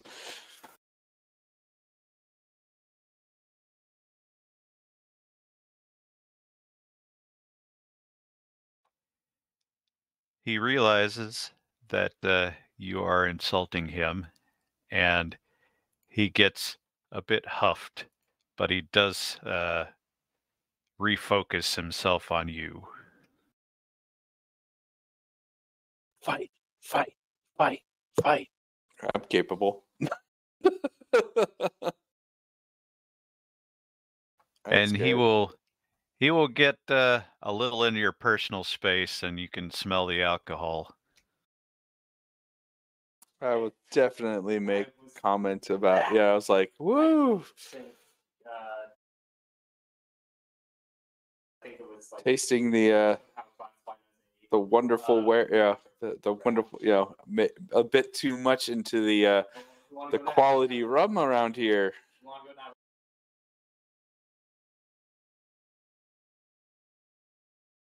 Pity you don't have public speaking, because you could totally do the am I right? To get everybody to laugh at the guy.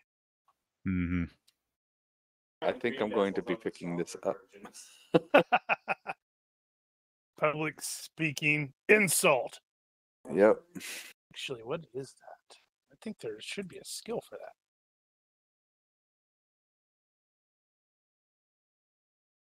They have debate, oratory, punning, rhetoric, and storytelling. I know it does mention actually storytelling in the whole salon thing that I had picked up out of that document. Yeah, just thinking that through, public speaking storytelling probably really does kind of fit with Sir Randall. Mm-hmm. Yeah, where he's like, and then we were boarded by maremen. He may have just told that story a little bit ago. Hey, well, I know what to spend my points on next. Given the temporary reputation boost you got, gets you a little extra, and the others in the party seem to be laughing off this fellow, and he is very disappointed with the situation and decides to slink off somewhere else where people are more agreeable. Man, I was hoping he was going to slap Randall in the face and we'd have a duel. Me too. Okay. Could throw an insulting or a parting insult as he's leaving to try to trigger bad temper or whatever. Daniel's like, I don't want to duel, damn it. Stop it, Phil.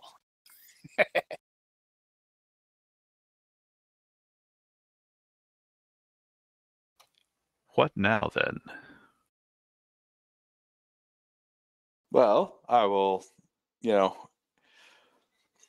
present my apologies for male kind to the young lady. And Introduce yourself. Be awesome. be awesome. She graciously accepts your apology on behalf of male kind and introduces herself as Amira Mercedes. Damn it, name. DeLuna. DeLuna, sorry. It's up. It's in there. Yeah, well, I'm not looking at that. I'm looking at a different thing.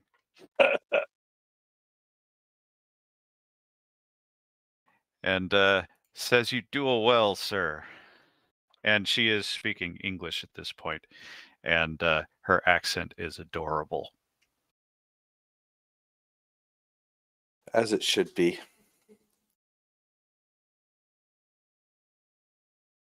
I will engage in He went out banter with her. Long story Just short, as let's see how you dance. oh damn! Nah. I had dancing. Oh, I do have dancing. Oh, Ha! really? And, figured he did. I do have bennies, so. But you're going to be at -2 for unfamiliarity because this is a Spanish dance. What? What? You don't know the steps. You should be fine unless you have a mediocre skill. Can I take an evaluate action for, for a moment?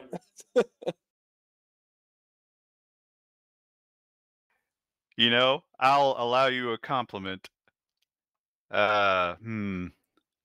Observation, maybe? What would it be? Perception-based dancing? Sure. Maybe, I don't know, is my perception better than my dex? It's about the same. All right, anyway, I got bennies, so just gonna roll it. Well,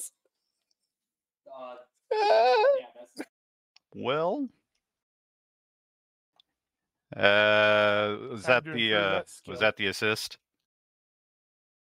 Oh, for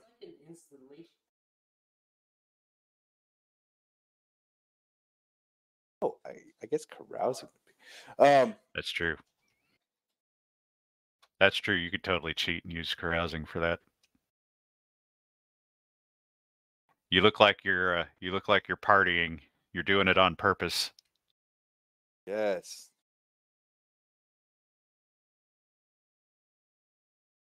Look at the silly Inglés. But I will I'll throw some bennies into the dancing. So I'll use the carousing to kind of pretend like I'm worse, but then it becomes quite apparent that it was more for show. Mm-hmm. Yeah, that's what I'm assuming the carousing is about. Mostly, and then I will definitely. I'm failing forward, but then I will pick it up, and then when she says something that was unusual, well, anything to see the smile. Mm-hmm. Yeah. You big smoothie.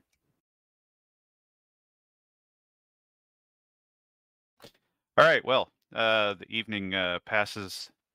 Fun was had, and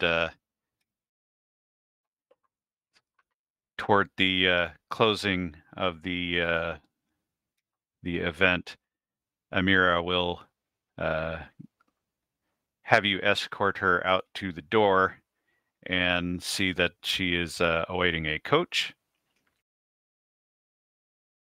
And she will head over toward the coach and look back to you and say, "You may pick me up around midday at the Plaza Vieja." The Plaza Vieja. And I bow. And she will curtsy back and then get into the coach and drive away with a big, stupid smile on her face. And I have to secure a coach for the Plaza Vieja tomorrow. Damn it, I didn't think about that.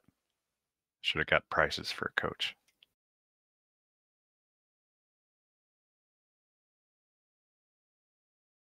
All right.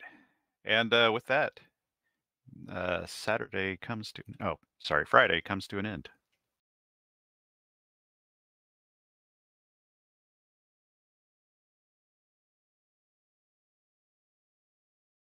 Saturday. Lieutenant Rogers is kicked out of the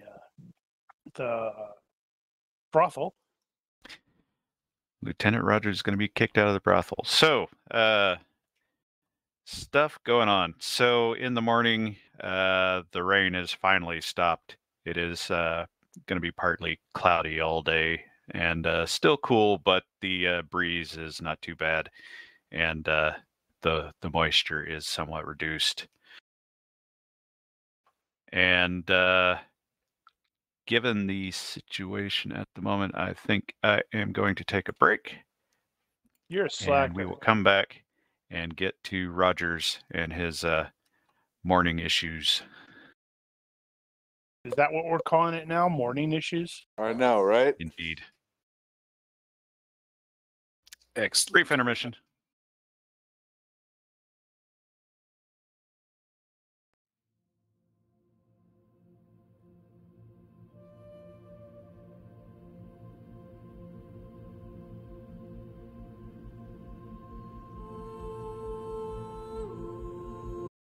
Okay, we're back. Yay. All right. Saturday, 17 February, 1725. Weather has already been stated. You Let's said it was see. getting better. It's like clean or cleared up now. Yeah, it stopped raining. It's still a little cloudy, but the sun's poking out here and there, so it's not as bad. I wanted to check real quick on Hayden, what he's going to end up doing today. Or are you just sticking with the paperwork for the most part? No, you were, what was looking for data on the destination. That's what it was. Yes. Where would you go to find that? I guess you could just go around to the sailors and bars and stuff and Merchants. yeah, start asking people if they've been there and what they know. Yeah, that's reasonable. Okay. I guess you'll get started on that in the morning. In the meantime, Rogers, did he sleep at the brothel or did he actually go back to the hotel? Not that it's horribly important. Oh, he'd go back to the hotel. Okay. You don't want to pay those rates. Yeah, so he gets up in the morning and heads out to the prison. Del Moro, expecting to find Pickford Rodney there, and is pointed to a guy who is then hanged. Now what?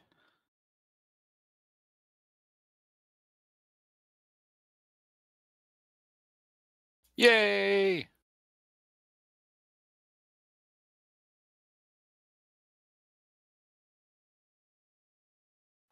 What I will have he to. do I have to heal myself. That's the first thing.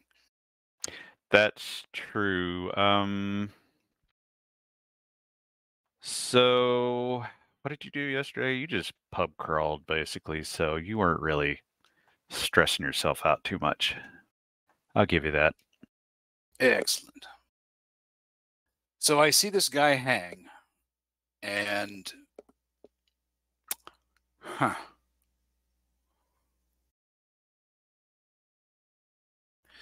is there any way I could maybe check out his belongings?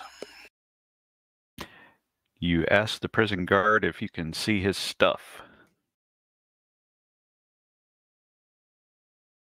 I don't remember what you rolled last time, but I believe he was cooperating, so we'll just continue that and say, sure? All right. After all, Right. You were here by yourself. You I don't have a was. translator. I don't. And you And don't I've- speak Spanish. And I've probably completely forgotten that I was helping him yesterday entirely. Well, he decided to run off on his own. He speaks broken French, but not Spanish. Yeah, you just happen to find the guard that speaks just enough English that he can more or less figure out what it is that you're trying to accomplish here. So you kind of point your eyes. I want to see him, and says okay, and he yells back at some other people here, and you see that the body's being hauled down and taken off to wherever it is that they take them. And a little bit later, he'll come back and say, "Follow." I will follow. And he will lead you into the bowels of the fort. Not the same bowels that Hayden was here yesterday. And they will take you to a room where the dead man lay. And he will say that no things, just body, no things. And he will point at the guy. Wear clothing. Wear clothing. Or is he still wearing his clothes? He is still dressed, yes. All right. But just no personal belongings. Yeah, he doesn't have any effects, as far as you can tell. And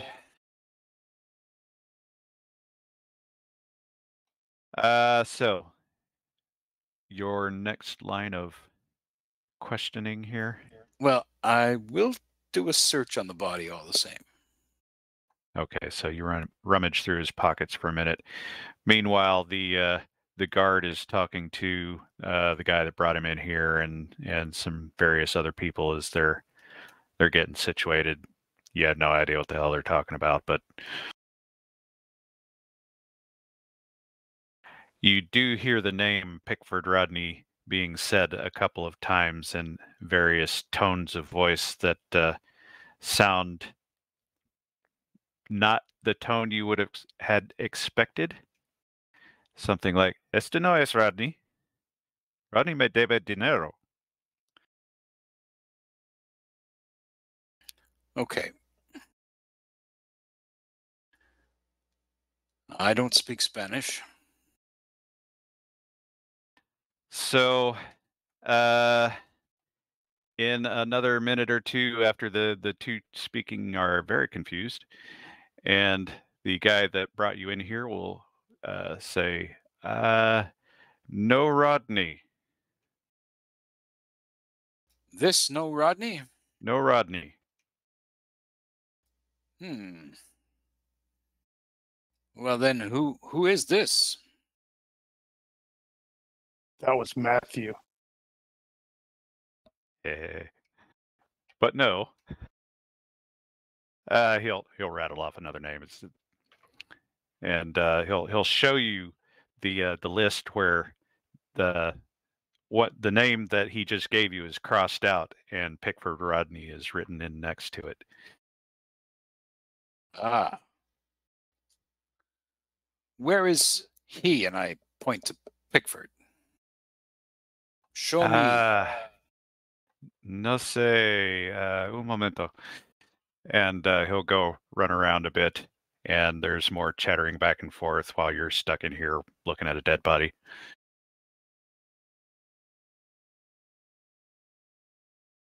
And eventually he will come back and say, officer not here. He go.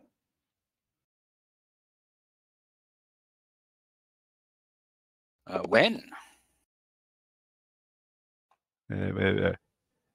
Oi, ¿cuándo? ¿Hace una hora?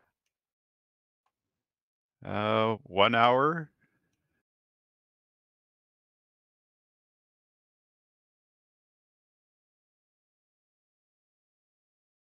Okay. He make change. He make change. Where change house? Oh, book. He make right. He write change.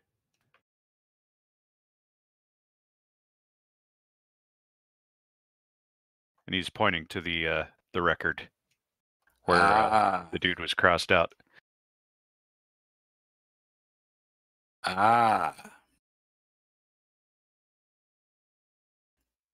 Where he go? Now you're doing it. Yeah, I know.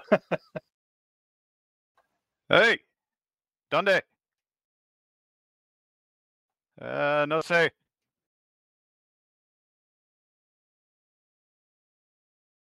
And there's a little back and forth again. And eventually he says, went that way. And he's pointing down the hill. Mucho gracias, señores. I will drop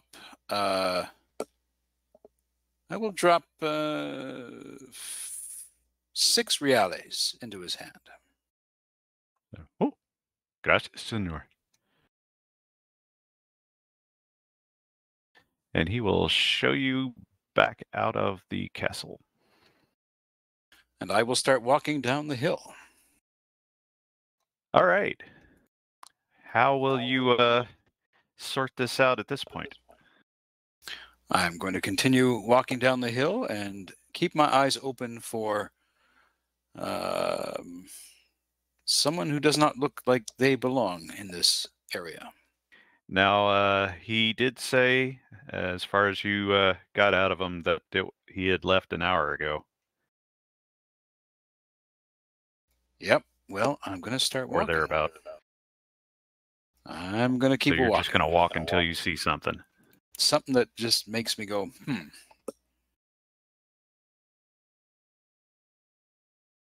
All right. What manner of skills do you have that might be helpful in that regard? Well, let's see. I've got observation. I've got search, shadowing.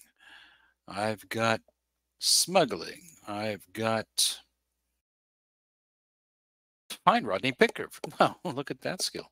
Boy, that was convenient. It was very convenient.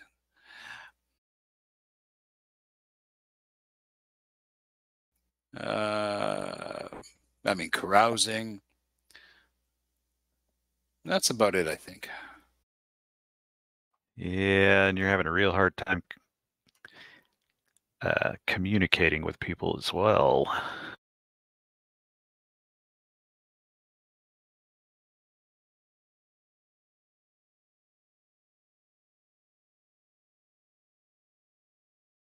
Well, I can walk for a little while, and if I get the clear impression that nothing is going to materialize, I'll turn around and find the good doctor.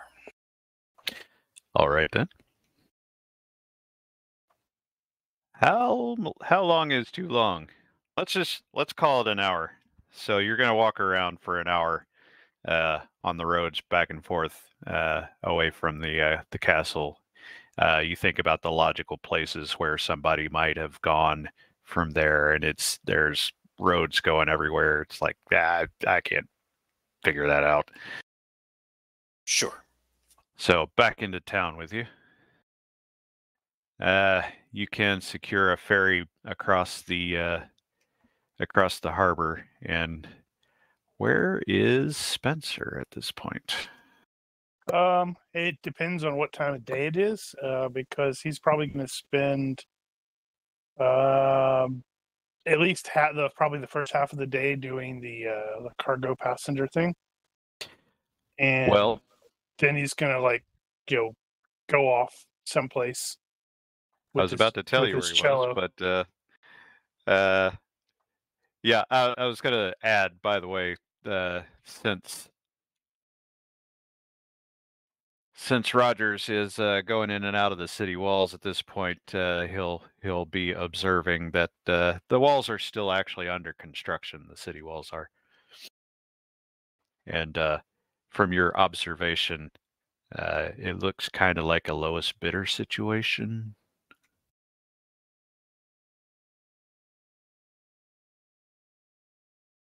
Okay. Yeah, just as he's observing thing that the city walls actually won't be finished until 1740, but he doesn't know that.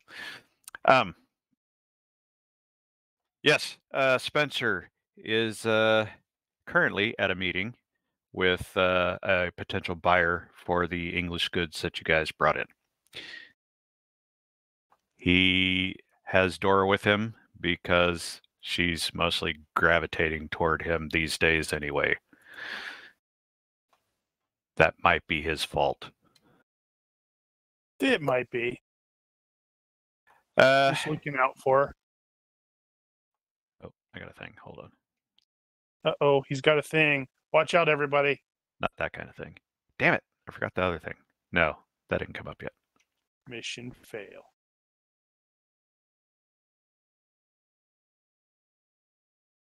Yeah, there's a plantation outside, just a little bit outside of town. So we're outside of town then. Yeah, and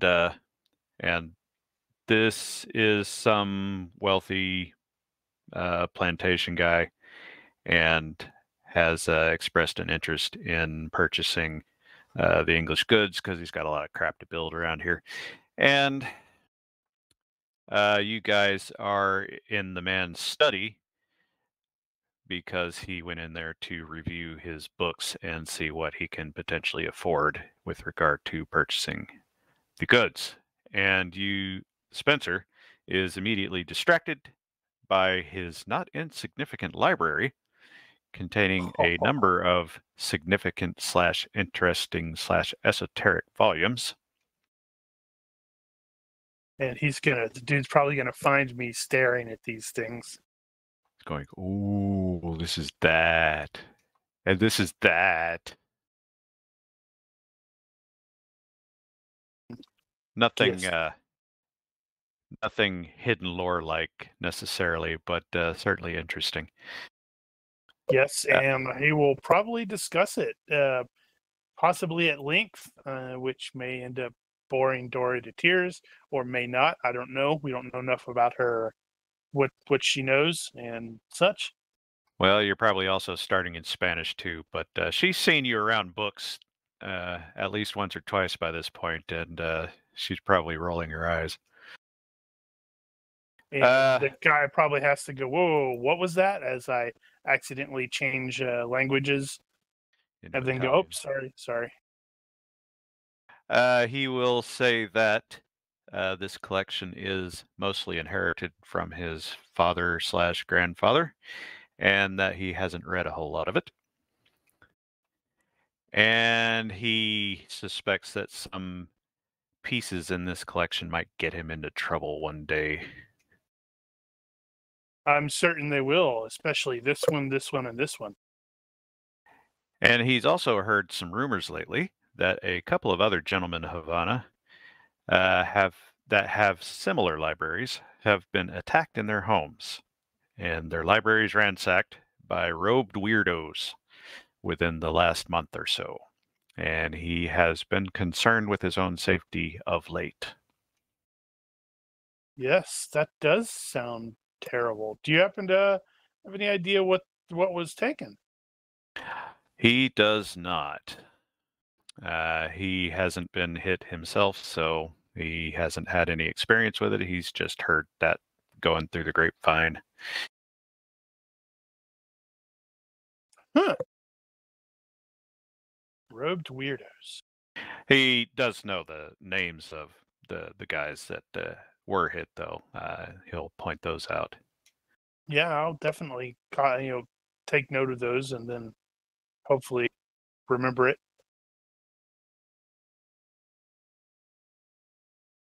Yeah, and he will also add that just yesterday, a stranger came calling over here, said he had heard the same rumors, and said that he would be in the area for a week or so should something come up. And he gave me a place name where he could find him, which I have not determined exactly. And What it says odd place you could potentially go there and find him if maybe he knows something more about it. I may very well do that. Thank you, sir. What was his name? I don't remember his name. He was a very pleasant, well-spoken foreign guy. Huh.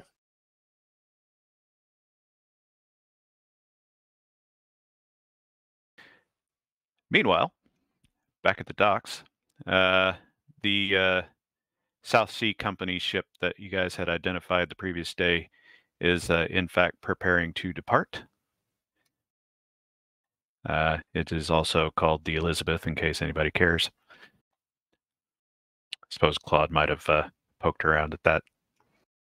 Actually, probably not, because that's a little too close to the treasure fleet, and they're very particular about security over here, as you have noticed. Darn, all the shinies. They do not like foreigners poking around over there.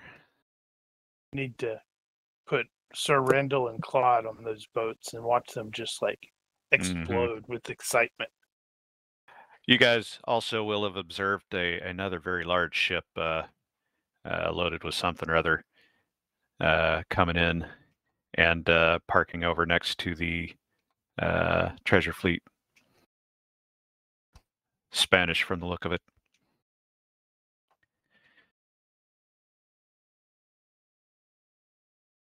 Let's see. And around midday, in the Plaza Vieja, as Sir Randall shows up there, how is he showing up there?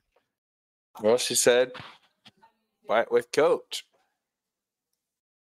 She didn't actually say anything about a coach, Well, but she didn't. Then I will arrive In a coach. in a coach. I will Why also, and I will use a prep point for that. that's cheating, but good cheating. Okay, so you arrive in a coach at the plaza as you pass by, and you're actually going through the city. It's actually very pleasant, almost European feeling. In the plaza, you see a handful of half-naked Indians with long braided hair, apparently selling cardinals in cages. There's a lot of them, too. And a lot of people are buying them. It's weird. I don't think Sir Randall probably hasn't seen any natives.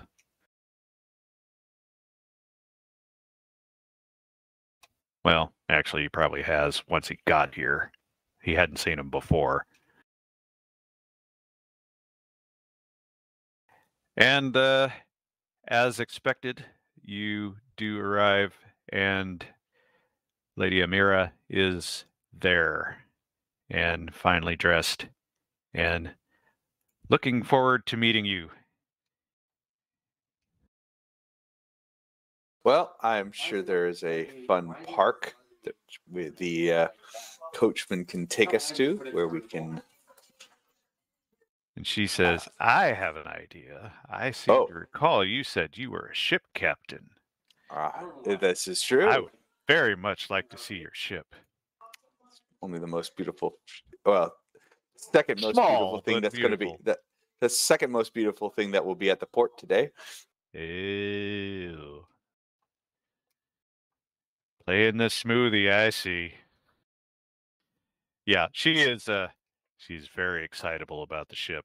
Once you guys get over there, she loves ships. She's naming off parts of ships. She's getting it all wrong, but she's trying. Well, you know what? Partly, I might only like. I think she just said that's wrong, but even I'm not 100% sure You got that she's wrong. seamanship, don't you? 1 point. Okay, yeah. Sure. That's probably me. That's like me as well, where it's like, Damn it! That reminds me. I meant to ask if you guys were gonna have a watch kept on the ship, Yes. and that needs to be an SOP thing. Is that going to be SOP standard? You always have a watch on the ship, or you just when you think you need it? Oh, foreign port. Always in a foreign port? Yeah, I would probably say always in a foreign port for sure. Of course, I think every time you've been attacked, it's been at a friendly port. Has it? Well, that's not cool.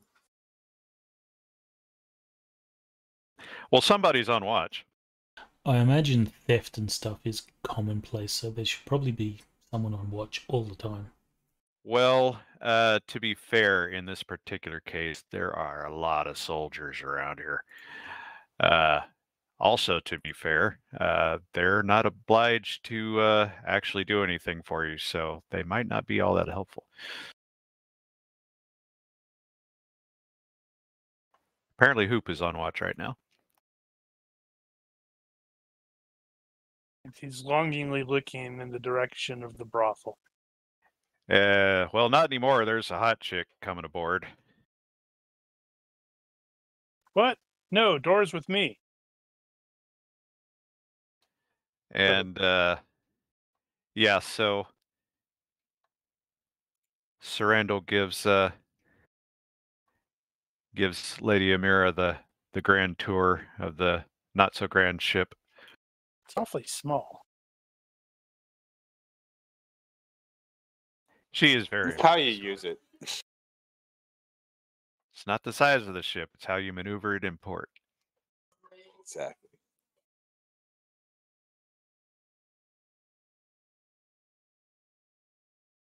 But yes, she is very bubbly. Apparently, she's a bit of a sea groupie, ship groupie.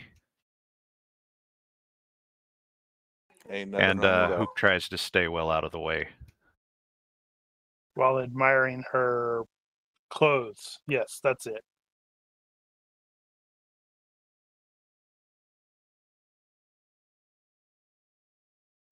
And while you guys are below decks, she gets a little handsy maybe, but not too bad. She restrains herself. I play it cool. Cool. And as you guys are ending the tour and deciding what to do next, she says, there's a gathering this evening at this other place, and she invites you to join her and mentions that the host there has an extensive library. I know you were talking about you were looking for information. It would be my pleasure to join you and meet this acquaintance or friend of yours.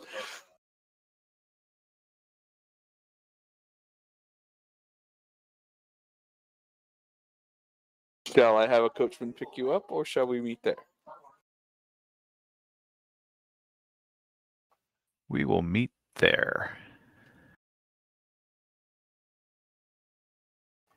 And she will go on her way for the day. Let's see. Oh, that's the wrong spot. Hold on. I'm not lost. Okay, and so that's around midday. Spenser is on his way back into town, and he probably is going to intercept Rogers, who is around the hotel where Spenser was staying, and looking for him apparently. Rogers has found Spenser and Dora on the way back to the hotel. Oh, by the way, that guy did agree to buy. Good. He also said if Don Alejandro offers you more than I'm offering you, come back and see me. He doesn't deserve these goods. I deserve these goods. Now I need to cause a bidding war here. So we leave in one of the treasure ships.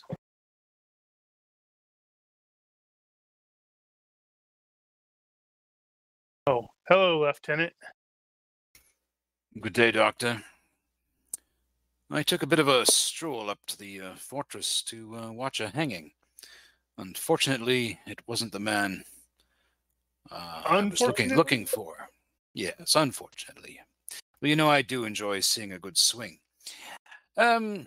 Anyway, it appears he's gone on and tried to make it look like he was the dead man, but it wasn't. Oh, how confusing. Well, so he would like us to believe.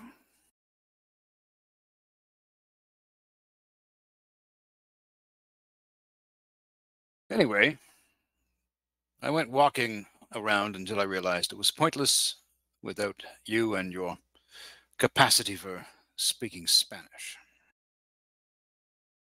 Ah, yes. Spanish. That is what we were speaking. Right. Yes. So as much as I'm a cunning linguist, unfortunately I fail in that department when it comes to the Spanish language. All right, so question at this point.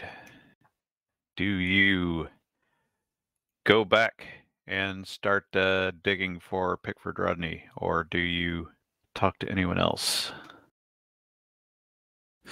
Well, good doctor, I hate to impose, but do you feel like going for a stroll and seeing if we can't find out if anyone recognized the dead man walking? Well, I'm not opposed. What do you think, Dora? She just raises an eyebrow. I'll take I'm that not as a sure yes.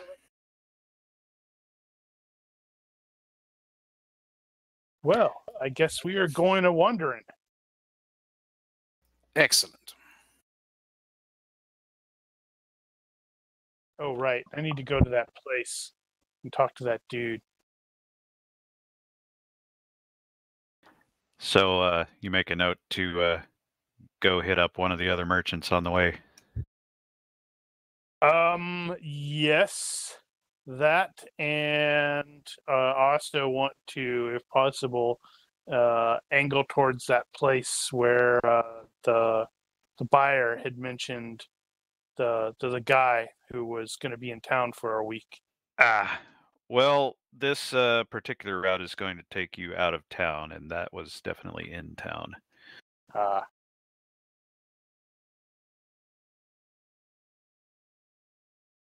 Right. But you're not necessarily in a hurry. Nope. Well, do some stuff here with the good lieutenant, and then we'll see what happens. All right, off to so back to Claude for just a bit. As was yesterday, so is today. That as you've been listening around for mention of Philip, you have heard nothing. Okay, so in the morning, though, Claude is actually going to go back and look for the French ship. Okay. which and is see if ironic. it's still there. Speaking of, have you spoken to anybody about that? Yeah, she's Not that you shy. had any reason to necessarily. No, she wouldn't, or he wouldn't have said anything. All He's right. just a, French captain, and not much of it. So you go find the ship? Yep. So Claude's going to go hunt down the ship and see if their captain is about in the morning. Okay.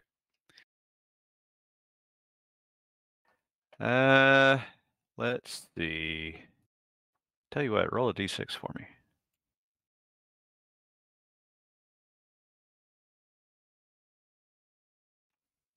When you go visit the ship, the captain is not aboard.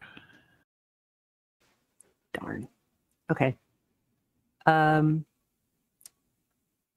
Claude will kind of eyeball the ship for a while to see who actually would seem like crew, and then put together as much courage as possible and approach one that looks the most friendly.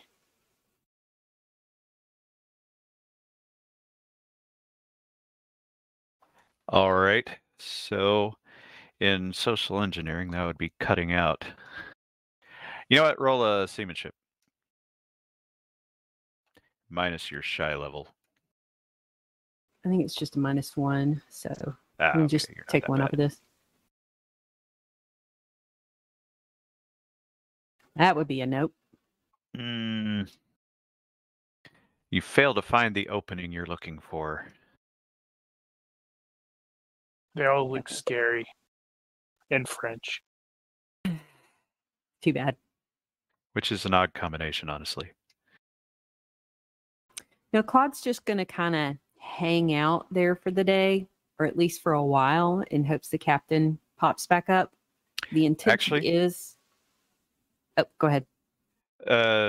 What I'll do, so you failed by 2 there, so what I'll say is you can take time on that, and that'll be 4 times as long. So say it took an hour, then it'll take 4 hours for you to find your opening there. So Okay. you'll be there for a while. If you wait that long, you can eventually find somebody. It'll just take half the day.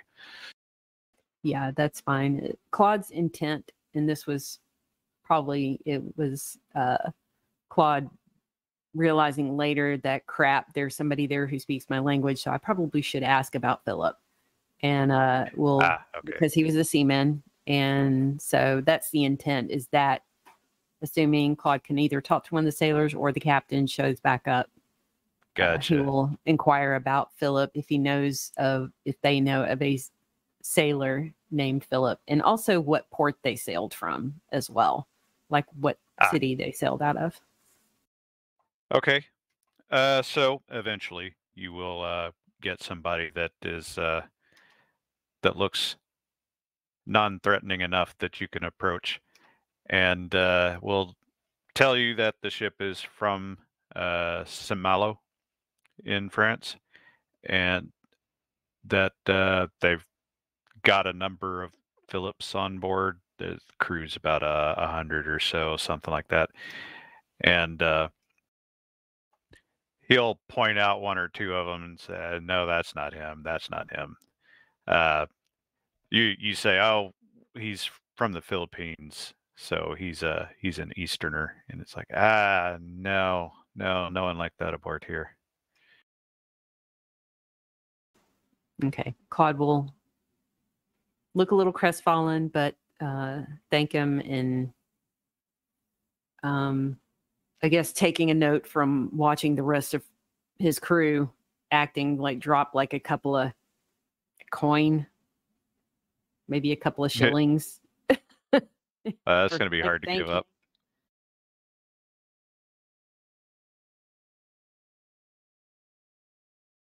All right.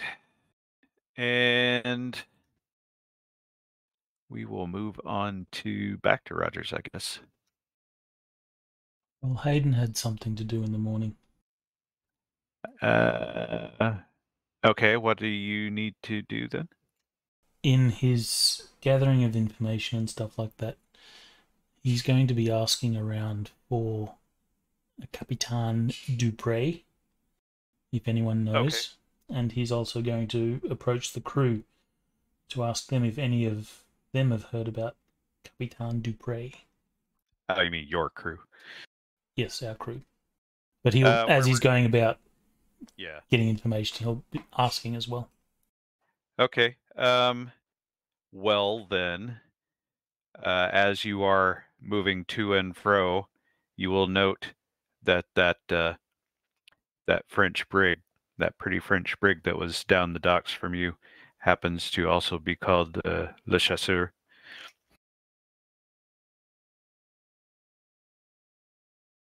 And you have no idea who the captain is, but it's going to have a captain. And so you will inquire of the nearest... Oh, and Claude's waiting around there. Clearly planning on... No, wait. Don't know that she has sticky fingers. Oh, actually, yeah, you probably spot... You spot the ship, and then you spot Claude watching the ship. Yeah, well, Claude totally has sticky fingers. That will intrigue the captain. We don't know that. So he will approach and he will say, Mr. LaCroix, it's unusual to see you here. What are you doing? Claude will do the jump thing. Yeah, exactly. Jump scare. And then, oh, Captain, I'm sorry. I saw the ship yesterday, and they were French, and I spoke with their captain. Captain, he gave me the full name, right? Yeah, he did. Okay, so Captain, oh gracious, whatever his name is. Alain Dupre. Yeah. Sorry, I have too many windows open. Need more and say I was asking their crew to see if they knew anything of a friend of mine who disappeared a while back, but sadly, no, they don't know anything. So and, you have met with this captain? Just a little. He snuck up and scared me too. He asked if I was looking for work, but I told him I was already employed on a ship. We should all sneak up and scare Claude. I'm sensing a theme. I see. Do you know if the captain is on board at present? I believe I wish to speak with this captain. No, sir. He doesn't appear to be on board.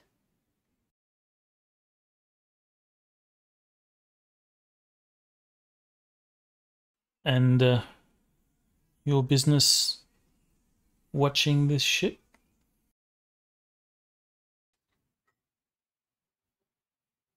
I was hoping to ask him about my friend that disappeared. I was waiting on him to come back. You know, now that you say that, I'm wondering, did Claude ever actually tell anybody about Philip? Probably not, but... Because I don't think he ever had any reason to, necessarily. I guess he might have been asking around docks at various places you've stopped, so I guess it might have come up.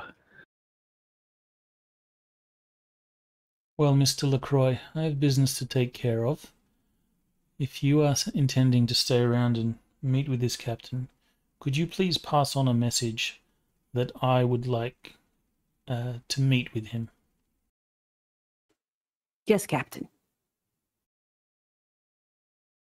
Perhaps invite him to dinner. On our ship? What's our cook like? Is our cook... You guys have a rotating cook duty. So who's on the current rotation? Nobody is, because you're ashore. No. At, and then Hayden will mention the inn that he's staying at. Or hotel, assuming that it has meals. If not, he'll suggest another place. Wherever it is that he's eating nearby, if not the actual hotel.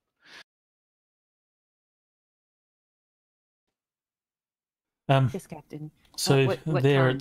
they're at sunset. Yes, sir. All right then. As you were, Mr. LaCroix. Sir. And Claude will settle back against a stack of boxes and go back to waiting.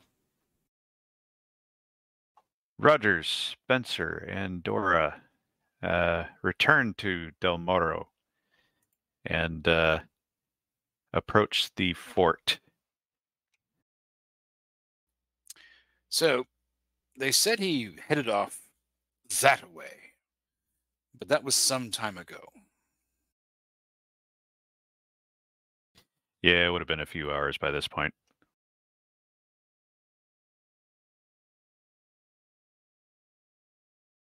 Right. Do we know what the guy looked like?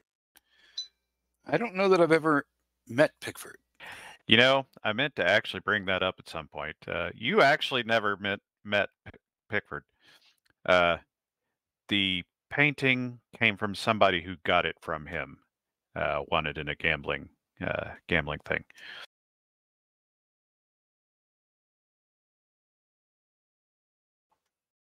So I don't know who I'm looking for. Beyond a name. I've never seen the person, except that I understood they were in this prison and they've managed to escape.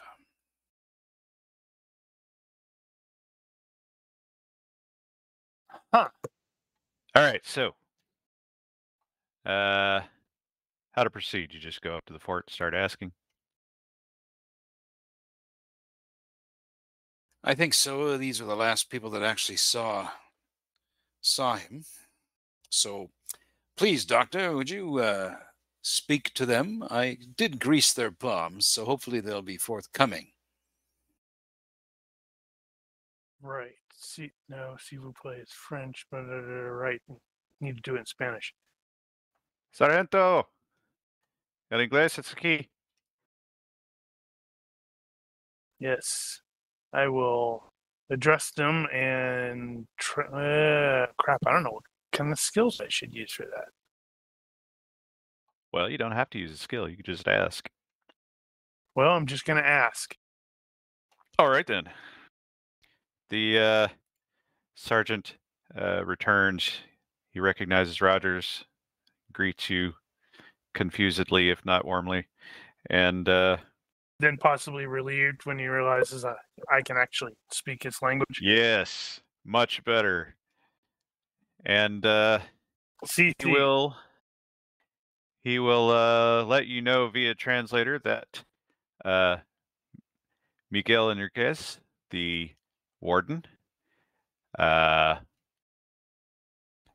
was seen leaving the fort in a generally southerly direction, which is as indicated before.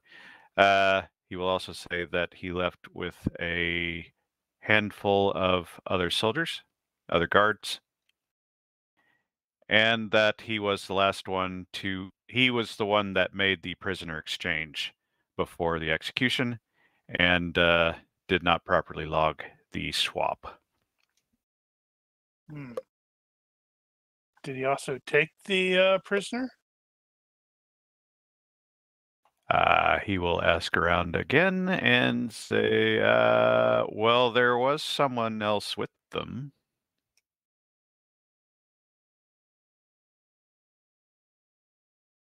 Right.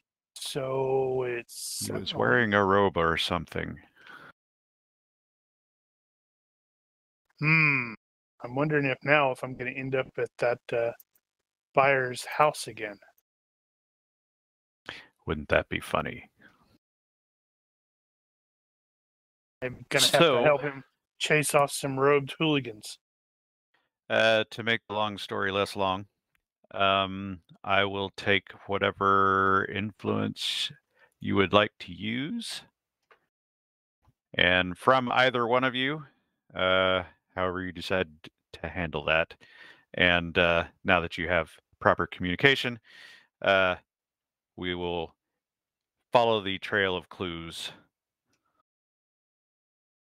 I have diplomacy at 12.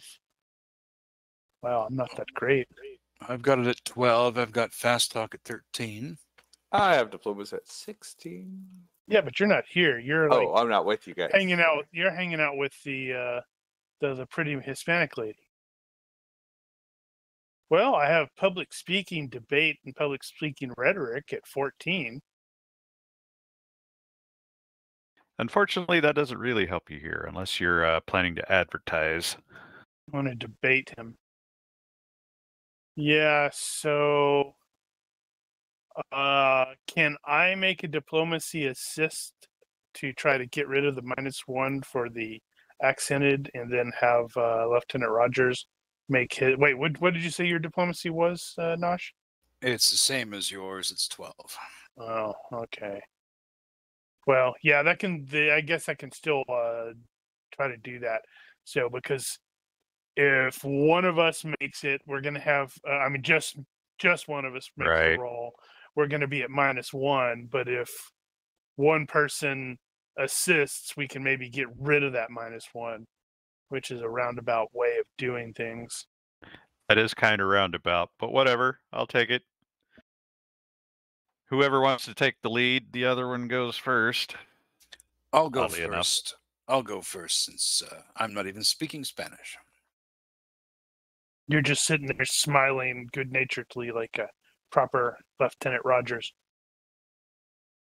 Alas, that's going to suck. Does that mean I'm at -2 instead of -1? That would be true, unless he spends a Benny. Oh, why not? I'll spend a Benny. Because that's what they're for. Huzzah! Now let's see if I can foobar this roll. I did. You can. And I cannot adjust that because I've only got one Benny. Yeah. True. But then you have other ways. Yeah. Well, I don't know if coincidence would work in that case. Well, it depends.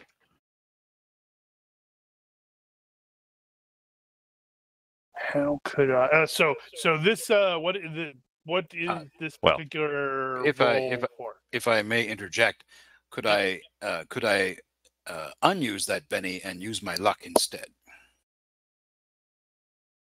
Well, you'd need to get a crit to actually bump that up. But you could. I mean, if you just wanted to save the Benny, that is. Yeah, what the hell? Let's do that. Save the Benny. Two more rolls. And also, what is the reason for the influence roll again? In this case, this is your this is the witness montage. Okay, so we're basically asking people, "Hey, have you seen that?" Okay, so. And if you fail, it'll just take longer. So yeah. Okay, I'll let him make his 2 rolls. And if that doesn't cooperate, then I can probably pull it out with a coincidence. Ooh, yeah. There's your roll. There's the one that we were expecting to see. So a little bit into this whole little montage, he's clearly starting to get a little irritated and such like that, and mutters under his breath. And let me check my languages. Accidentally in Russian. Yeah, he speaks Russian. Hold that thought just for a second. Copy. So, you guys were told at the fort that the warden took somebody out of here. They were seen afterward by people on the road leading a cart with a robed other guy in the cart. And there is at least a couple of random people who saw them ditch this cart and keep going on foot. And then, let's see. You got a farmer / worker who saw a number of soldiers and some kind of bum prisoner or something or other like that going that way. And as things are dragging on, you're not getting specific enough results. You suddenly say a thing. Yeah, and this is a vague. Let's see, how do I want to phrase this? Because I was also thinking of dragging Sir Randall into this, like, by with him and his new lady friend heading in the same sort of direction as we do that. But yeah, that's being too specific. Yeah, I'm trying to figure out how would I phrase this. What would you like to happen? That is on a wider scale. What do you want to happen? I'm gonna see the guys if at all possible. So you want to happen upon the spot, or like end up at a really elevated point and just happen to glance down and see them heading in direction X, and go, "Ha! Look at that!" Okay, say your thing. It'd certainly be nice if we could find these or set eyes on these fellows. Man, Benny, I have a Benny. Now I'm spinning a Benny. Benny, it is. Let me remove my sadly. Where's my Benny? Actually, just saying that, I meant to give those of you that actually gave me SOP stuff, each of you get a Benny. Oh, hey, now I have a Benny again. Before the game, that is.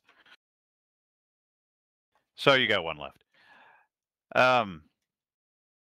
And indeed, as you say, whatever it is that you said in Russian, some guy. Actually, no, it should have been Gaelic, because of the book. Yeah. Gaelic then. And you happen to see some soldier step out of the bushes, clearly having relieved himself, and kind of gives everybody a nod and walks back in that direction through the trees. Well, that seems rather odd, doesn't it, Lieutenant? That does. We are totally gonna bite off more than we can chew with this, aren't we? Absolutely. How do you follow? We follow boldly because I'm overconfident. All right then. You will follow in the general direction of where that soldier was headed. But I do have shadowing, so I'm not stupid. Well, you are perfectly capable of sneaking if you like. Of course, the way I'm rolling. This seems like a potentially good. Oh my god! I just saw my stealth check. Yeah, the way I'm rolling, but I will give shadowing I'll give it a try. Is shadowing the right shot? Is that the right one in this case? Do it. I guess it would be, wouldn't it? Shadowing, not stealth. No, this is definitely going to be stealth. Shadowing is for hiding in a crowd and that sort of. Well, I guess it is for following people, but. Well, are we in a crowd? It's stealth no, I think in we're the outside. woods. It's shadowing in the city. I'm pretty sure they actually say that in Dungeon Fantasy somewhere. Well, doesn't matter because shadowing, stealth, same level. I'm looking forward to seeing yours before I throw my crappy roll. Shadowing, though. Do you want it in the box or open? Open's fine. You'll know if you fail. Oh, I know I'm gonna fail. Wow, yours is Yep. Well, you didn't fail that bad. They might not be paying that close Crunch, attention. crunch. Yeah, they're not paying that close attention. So yeah, you guys go off the trail a bit in that general direction, and you pick up and see that there's looks to be a bit of an old dilapidated church of some kind, and possibly a cemetery. At which there are about 4 soldiers. Did I say 4? You said a handful. Where did I say that?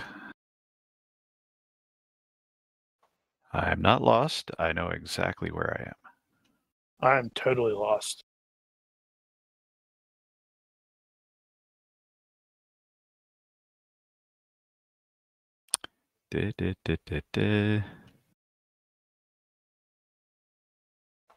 I did not actually write those numbers down.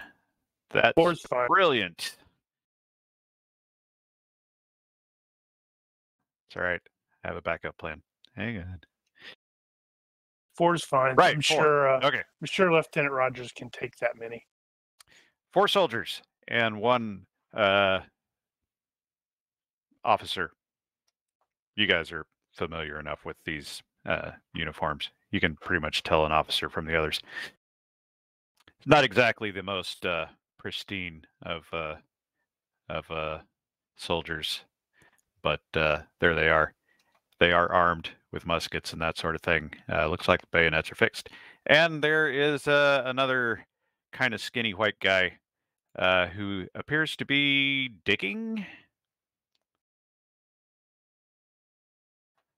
Looks like so. Oh no! His name has, or there's a label of his name hovering above him. And he is chattering away while he digs, like this isn't a problem or anything. He's just digging. And but he's the only one digging, and the other ones standing around him are just watching, sort of sternly. Interesting. They don't appear to have noticed your approach. Interesting. Oh, I'm not sneaking forward. So, how far away are they? Well, let's see. How well did you do? One of you didn't sneak very well. No, I did not. In which case, the lieutenant may have pointed to me with a stop motion, and I stayed where I was. I'd say you guys are probably in some trees about 10 yards away from the grave digging. I think I'm going to wait out and see what transpires. However, if it looks like they're going to dispatch this fellow, then I will intervene. All right. Well, you see that he is maybe knee-deep at this point, so probably about, a few hours worth of digging. Man, they're brutal. He's going to be there a while, if he's digging a grave deep enough for himself. I'm going to still watch.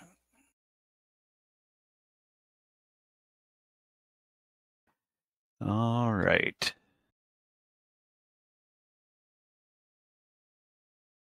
Let me see where we are for a moment.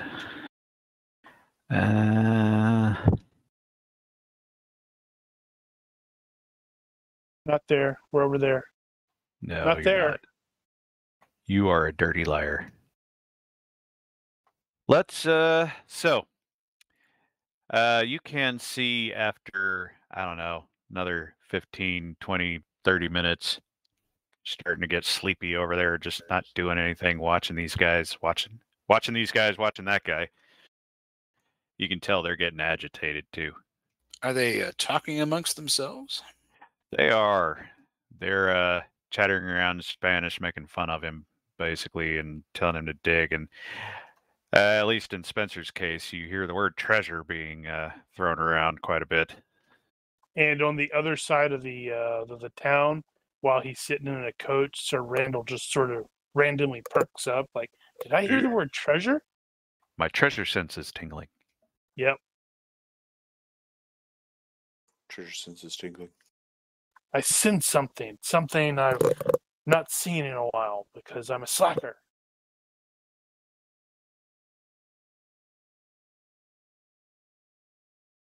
Right. So yeah, I guess I'm gonna try to eavesdrop on them and see if I can't, pick any interesting information up. Well, Definitely relate. Yeah, they're digging for treasure apparently. the piece of information you can definitely pick up is that if they don't find a treasure here, that Pickford Rodney will not be leaving it. The hole, that is. I apparently will need to relate that to the lieutenant, and he's going to get us into a shootout, and I am woefully inadequate for this. A little bit of background, please. I get this painting, and the guy that Pickford sold the painting for said it's worth a mountain of gold. That's what he was told.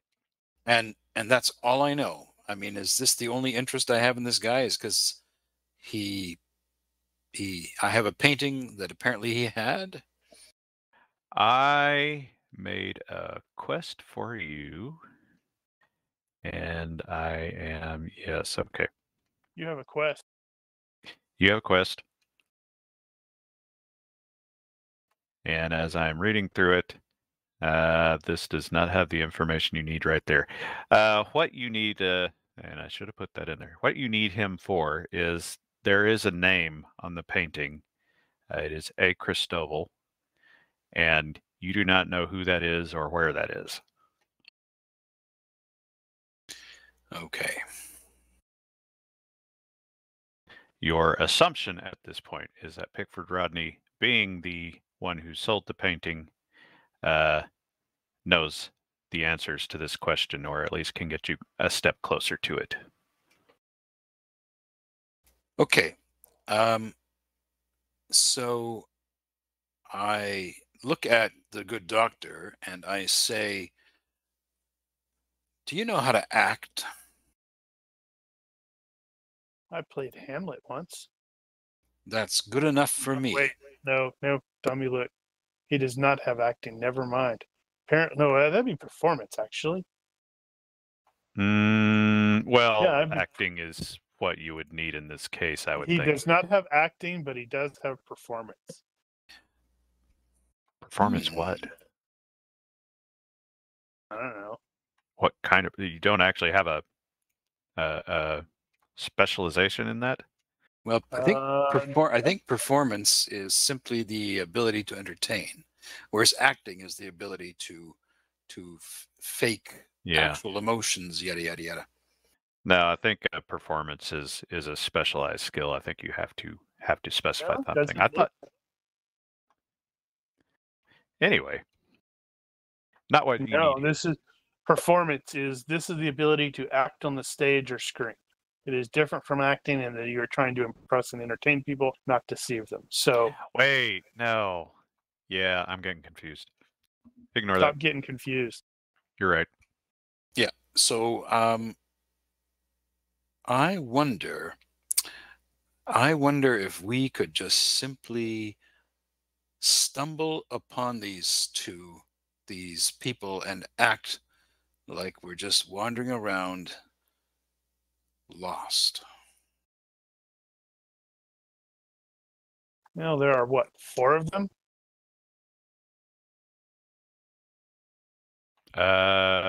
4 soldiers, 1 officer, so 5. Ugh. Those are not good odds.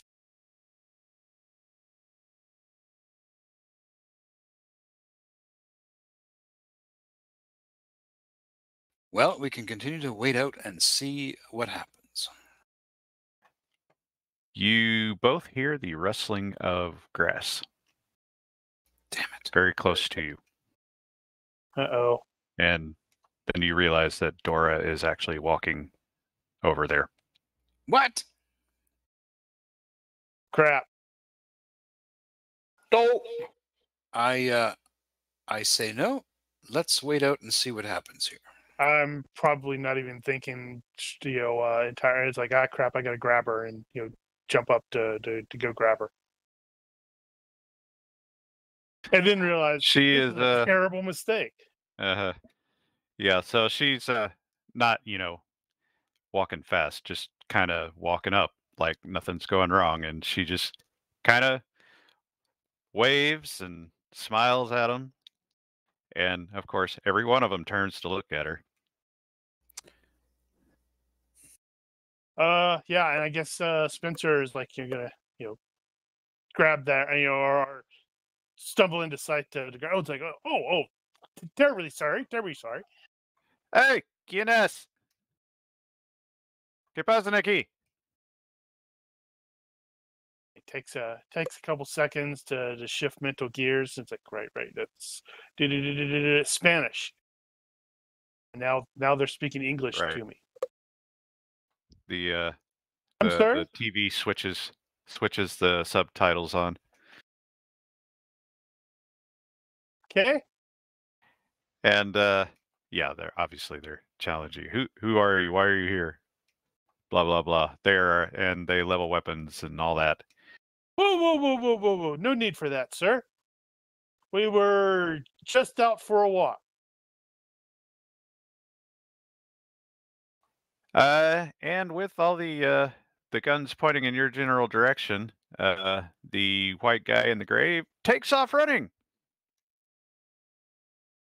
Thank Senior, you very much. senior man is And- running. And I am instantly pursuing. Indeed. I'm Yeah, that really expecting would have made sense to put gunshots. that over there. Silly me. He did it wrong, Mark. I feel like I did it wrong. Did it wrong. Doop, doop, doop, doop. Oh man, this is going to be interesting because I'm probably not even going to think to start chasing after him. Well, you will a second later, at least. Let's see. We need. So I'm taking static this turn. That.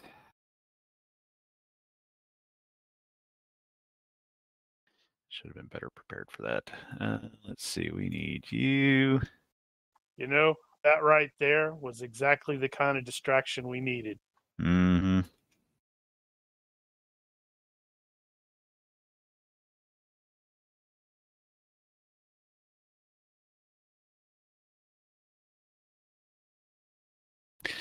Doop. And we need you guys.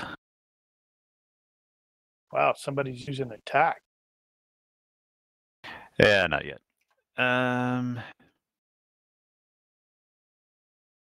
PCs. We have Just drag him off the combat tracker, right? Well, I need multiple of them in this case. Guess I might as well include her here.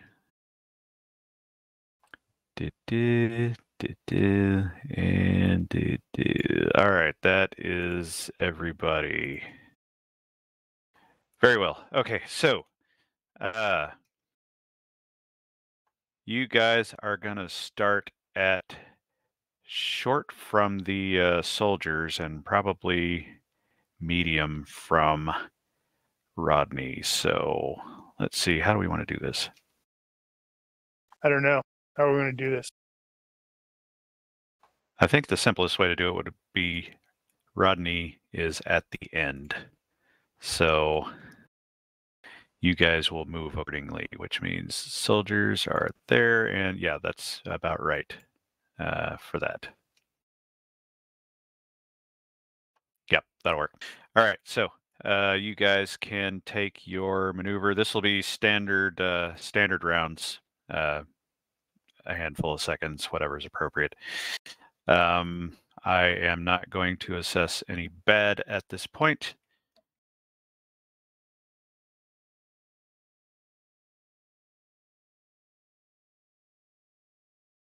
There's no other. And Hey, Brian, it just occurs to me, we may need another option on there for just static. Wouldn't that be stop? stop it not- would be good enough. But it's not necessarily. Maybe we should change that from stop to stop/static. Yeah, I was just thinking that. I didn't think static was an actual maneuver, though. It's not. It's a type of maneuver, I think.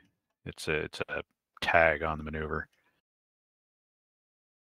Although Okay, no, yeah. stopping for any reason is a static maneuver. Attack and disembark/embark are always static. Any maneuver is static if your rival succeeds at mobility escape or stun escape. Yeah, I guess stop is probably the most appropriate in this case. Yeah. Actually, no, they were too close. We'll spread it out like that. All right. So I think everybody's just going to be down to like a +1 for speed. And that's pretty much it. So given speed is +2 for move 5 man, +3 then. for 6 to 7 person. Yeah, I think everybody here is going to be 2, unless Rogers is particularly quick. Now it looks like he's at 575. 575 for basic speed. So your basic speed All is right. straight at 5. Yep. Now, if the other people were there, we're the slow ones. So Mr. Rodney takes off into the brush and down this side path. And he is taking a move as expected, and everyone else is basically taking a move right behind him. So I guess Dora and Well, I Spenser moved are Dora doing a over stop. there. She might go move, but Spenser is definitely taking the stop, /static, because remember he has the quirk level Right. combat hesitancy, so he hesitates. Well, she probably, you don't get the impression she was expecting him to bolt like that, so she was kind of surprised by it as well.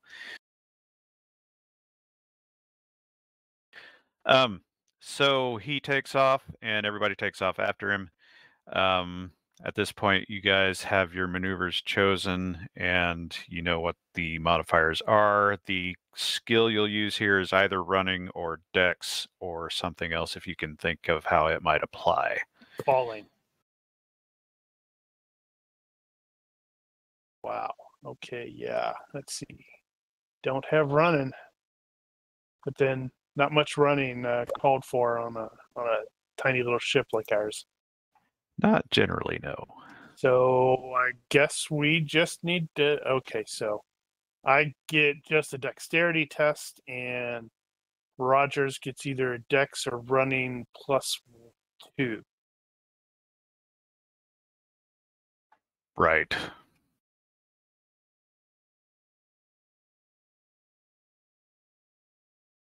Oh yeah, and I'm static, so that just means no. Is that all it is? He gets No. a free range shift. Yep, everybody gets Or a free they range all shift do. from me. Yeah. Yeah, so you guys will fall back 1 at least.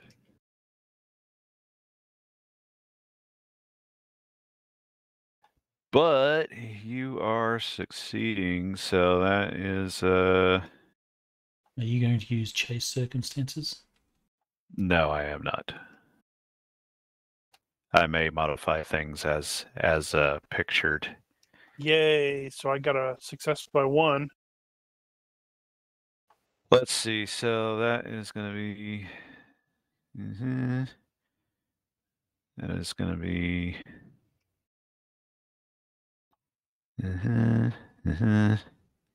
Okay, so they are all going to stay roughly the same. Whereas, what did Rogers do? Success by 1, so he will remain the same. And Dora and Spenser will fall back 1. With we're supposed to follow them. Right. Nope, not Rogers. Rogers is keeping up. Oh, okay, yeah, okay, I see. I was going the other way. backwards. Gotcha. Right. My mistake, your fault. There you go. Corrected. All right, next round. So you guys are still heading down that road, and the soldiers are still running full tilt. They are still armed, but they're not raising those rifles at this point. Right. Okay. So I guess we should follow, huh?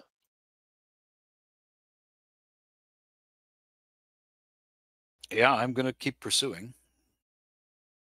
All right. Not Maneuvers stretch out remain the for- same. Let's see. Hey, I need to get do a plus something 2 different for here. speed now. Let's see. Give me that. Wait, why am I chasing people that are armed? This seems like a really dumb choice. All right. So carry on. That'll be him. That'll be him. And that'll be them. Wow.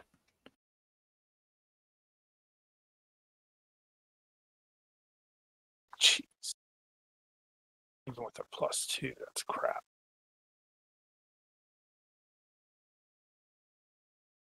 All right.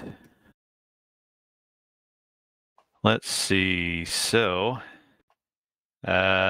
Rogers and Spenser have not improved.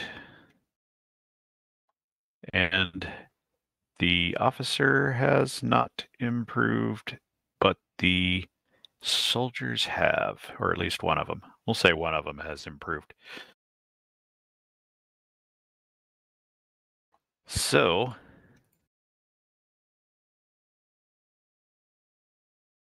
I should have grabbed the shovel. maybe. Oh, that reminds me. How many times can you use that thing? Coincidence? Yeah, it was 2 times a day, wasn't it? Technically it's just once a day unless I make Right. a will-based test of it and burn 2 fatigue points, in which case I can use it again. All right, you guys turn out of the forested area and onto a work road, I guess you would call that, nearby some farms and whatnot. It's mostly open here. And Rodney keeps running. In this particular case, though, the one soldier that has caught up to him is going to make a grab. I believe the grab will need to be resolved first. Yeah, that's going to be. Is it so? He's just attacking. He's not doing a moving attack. Right. Yeah, he's trying to tackle him basically. Gotcha. Nope, can't do And he that. fails miserably. So he makes a half-ass attempt to grab at him and doesn't quite catch anything useful. Yep, Otherwise, and that means and he so is that going means to be he's static. out. No, it's just Oh wait, static. yeah, static, yeah. So he's at least going to fall back. And everybody else is going to remain essentially the same at this point. So anybody doing anything different? Just chasing, I guess. How close am I to Pickford? You are at medium range, so you are basically a rifle shot. Okay. A bit of a distance. Medium is 21 to 100 yards. So he could shoot him with his pistol. You could also could. I mean, it'd shout. be a long shot, though. All right. Spenser rolled. Not well. There's I'm falling behind Lieutenant Rogers, that's for sure. There's that. And there's that. So That is no change, no change, no change. So the one guy will fall back because he was static, and he actually gets, yeah, that's not going to change. And everybody else is going to stay roughly the same. Rogers is going to move up. Yeah, I was about to say. So Rogers will get in close, or to short, which means he is now in pistol range, effectively, from 6 to 20 Rodney, yards, can talk to enemy or toss things at him. You are also, however, close to the soldiers. Okay. Meanwhile, I'm falling behind. What I will say, if I can say it, is I will shout out to Pickford, keep running. Right. I don't think you need to press that issue.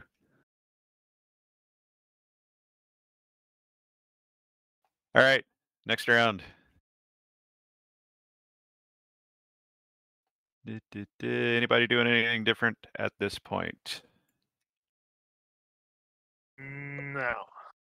I'm trying to fail again. Still essentially open terrain.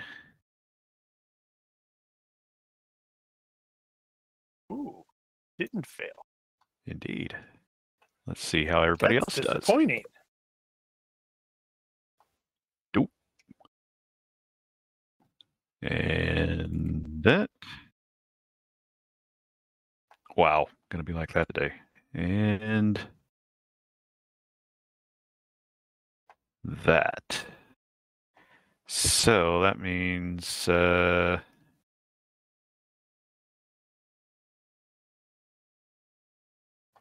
change, no change, no change,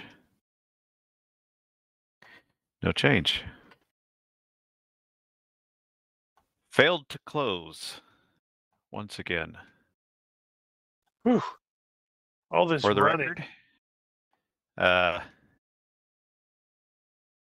Rogers has not been really acknowledged by the soldiers, who are basically just hauling ass as hard as they can and cursing the fact that they're having to do all this. Next round, you guys are passing by the actual farm itself. There's a plantation up on the hill, blah, blah, blah.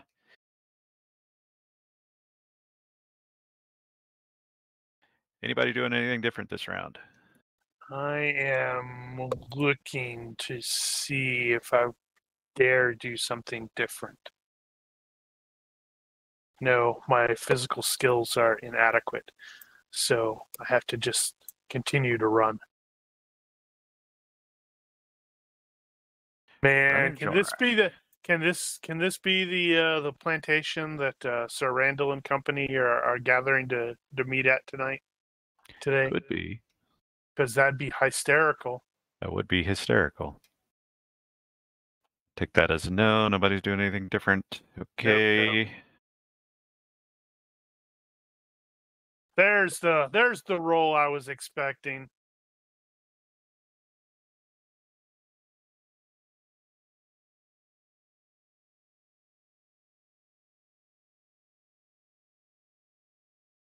Totally have Mel's dice.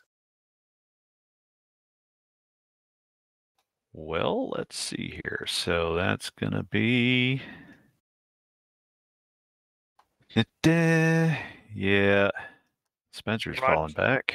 Yeah, well, he's not a runner. And, the books he's probably carrying probably don't help. Probably not. Let's see. That's no change. No change. Almost, but no change. That one is no change. Yeah. And everybody's getting really tired at this point, so you're probably losing those speed points. Technically, Rogers should move one ahead of me, shouldn't he? No, actually. He beat me by 8. Yeah, but he did not improve his own distance, and Gotcha. That's weird. You actually did fall back, though. Sweet. So I'm at extreme range now. I don't know if Dora is. Yeah, she's kind of keeping up with you. She's not that fast. And it's hard to run in a dress. Just ask Sir Randall. Dora points at a horse. That's a good idea, but we don't want to be flogged for horse theft. All right, next one. Anybody doing anything different? Nope. Let's see. Extreme. So right now, wow, I am 501 or greater yards away. Yeah, you're pretty much out of it. Rival difficult or impossible to see or shoot.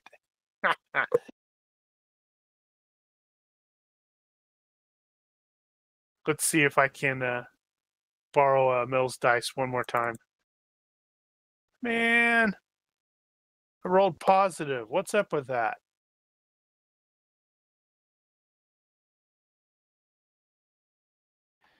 All right. Let's see. Rogers is going to be no change. This one is going to fall back. And that one is going to fall back. Rogers has now taken the lead. Well, And technically, that's not true. Still got the guy he's chasing is still in the lead. So I'll call out, keep running, but I really would like to know what the name Christabel means on your old painting. Would you happen to have a moment? I don't think you're going to quite be able to get that out while you're running full tilt. I'll try to huff and puff it out over the next few rounds.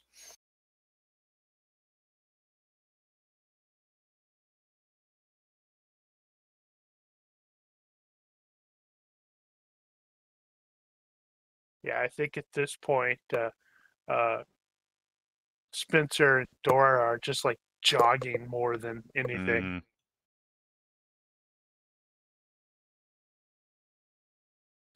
All right. So you guys are crossing through a slightly more populated area. There are some houses and such along the road. And you can see that Pickford has started to weave in and out.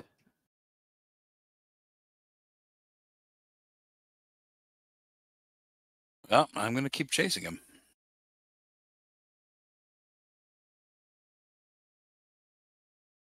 I shouldn't have added to +2 because damn. There you go. Success by 7. Damn. You put on a burst of speed. All right. Well, let's see where this goes. Did you say beady beady beady beady beady? You know, right before you did that.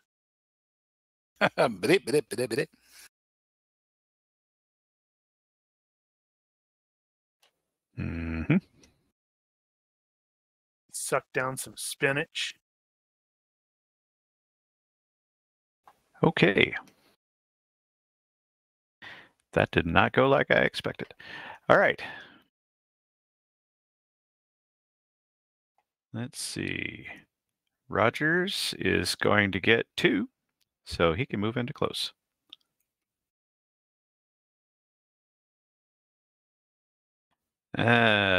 The soldiers are going to get 2, so they can go into close.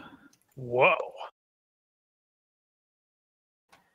And the officer is going to get 1, so he can move into short. All right, yeah. So as stated, Rodney started weaving back and forth, and his tactic did not work out very well. Yeah, at least multiple people converged on him. At least 1 or 2 of these soldiers are pulling pistols because they've had quite enough of this crap.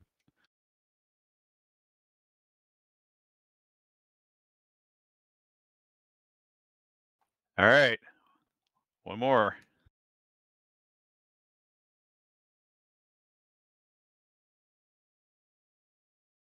Yeah, I think I'm basically out of the chase, but see what I can do. There it is. Good God. Yeah, you're gone. You don't even know where the hell they went. Critical failure, 18. All right. Well, for starters, we've got gunshots. Does that not incur a wipeout? Well, I mean, I guess it could, but it's really not that important, I suppose. You ran onto a spear. I think it probably just went the entire wrong direction.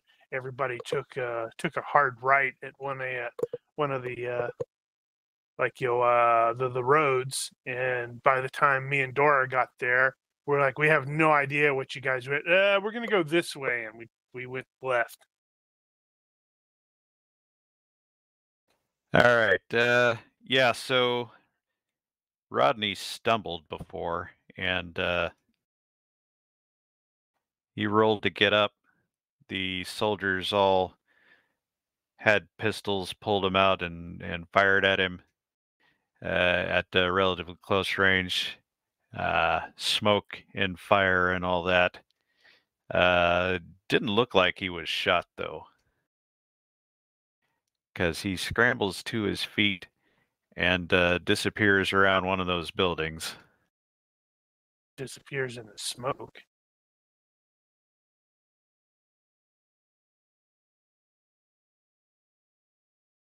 In the meantime, with the running,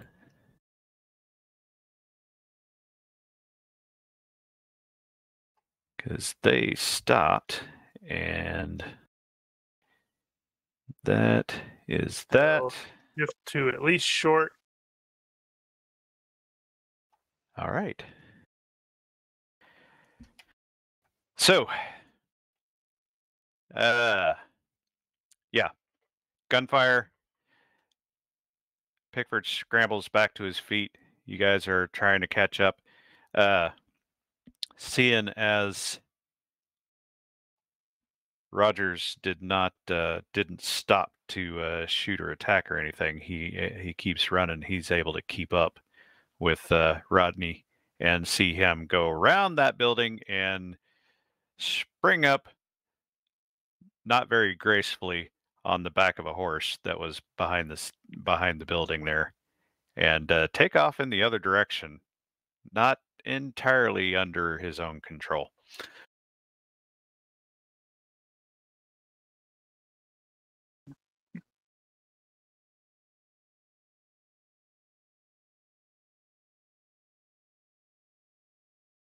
And that, in chase terms, is a mobility escape.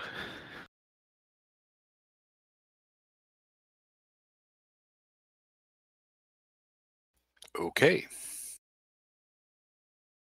Unless you're going to chase down the horse. No, likely not. You watch the horse gallop off, Pickford eventually straightening himself and waving thank you back to whoever it is that just saved his life. Never to be seen again. Potentially. Oh well, at least Probably not. at least I have a face now. I meant to actually show you guys that. This is actually Havana out there. You are out in the hinterlands, as it were.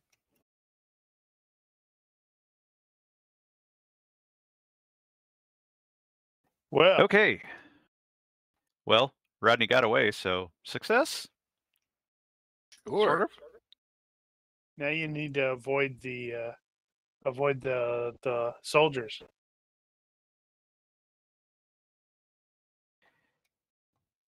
Actually, so to establish this at this point, yes, you have soldiers here, and you have no Mr. Rodney. So how are you going to extricate yourself from this particular situation? I'm going to brush my clothes off, straighten my cravat, tip my hat to both of them, turn around, and walk back towards Spenser. Oh, I'm really far away. I know. I'm going to just keep walking back towards you. I guess technically you guys haven't done anything illegal here. You just showed up. And worst If they comes to were of a worst, mind. can make the argument that you were trying to lend a hand. Indeed. Tough luck, fellas.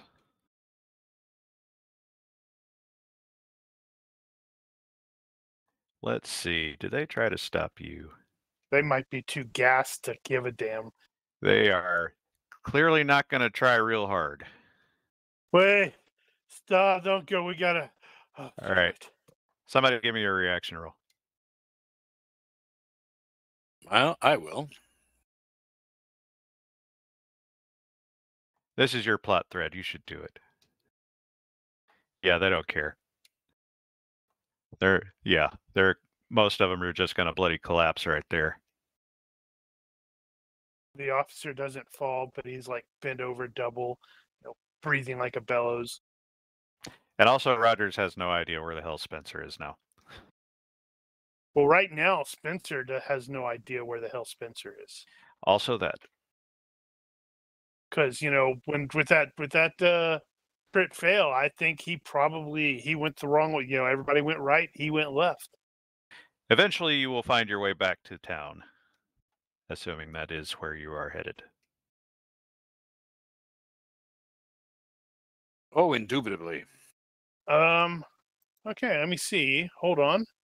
Damn it. I don't have that either. So I guess it's probably going to be the same.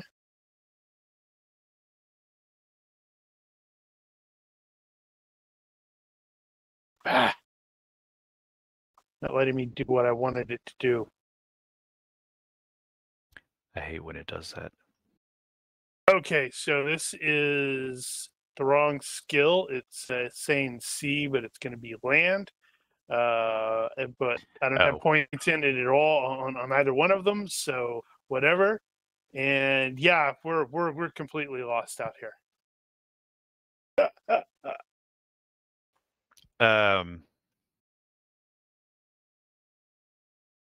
Dora keeps giving you weird looks like, the hell are you doing? And yeah, Pointing I'm that totally, way. I'm like, are you sure? Well, why don't we go? This looks easier though. She gives you that hand smack on the forehead and like, duh. That way. Oh my god. She's R2 and I'm 3PO. That is almost kind of true. She's not very squat though. All right, evening, and Sir Randall has been waiting all day for this moment. Let's see. She told you to meet her, did she not? I believe that was the case. Yes. So, you will arrive at another plantation. Ignore the fact that it looks the same as the other one. That is not true. It says generic. They all look the same here. That's not what I wanted. Can you flip it? No. Well, maybe. I don't know quite how to do that, so I'm going to resort to something else. Why is it all white? Oh my god, it's snow. Did I do that? I'm sorry. No, it's evening. Yeah, so you It's go all to the white house. for us. Do it. It's all white for us. Damn it. Because I didn't finish that. I needed to click one more time. Evening, and Sir Randall will arrive at the address indicated. How was he arriving here? Did he coach again? Yep. He will arrive in his coach and exit and see that Lady Amira is waiting and is happy to see you. Of course she is. She introduces you to the host, Inigo Carnicero, who is some plantation guy here. And you guys are shown around. It's another small gathering. You are welcome to start inserting yourself into the situation, so to speak. if you like, or you can talk should to the do that host about the later. library. I think he might get kicked out if he just inserts himself into the situation now. Depends on how he does it, I guess. They think he's French. Make sure you've perfected your wah ha ha.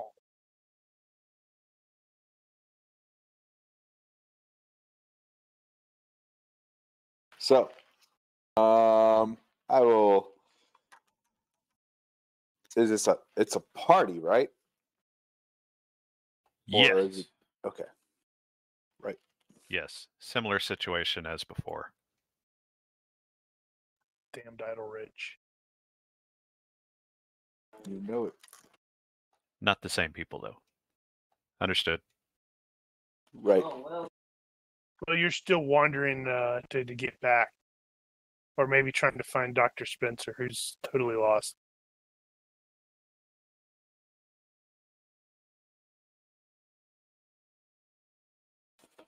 Well, I will participate in the party, but I will get. I will.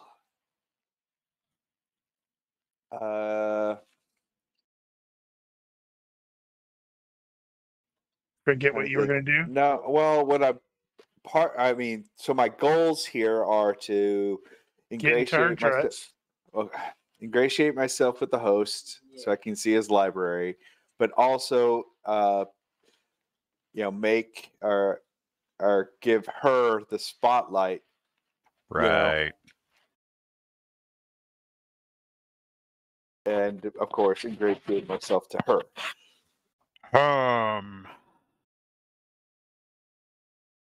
Okay, so I don't have a problem with making 2 rolls for the same activity in this case. If you wanted to go, say, savoir-faire for the host, and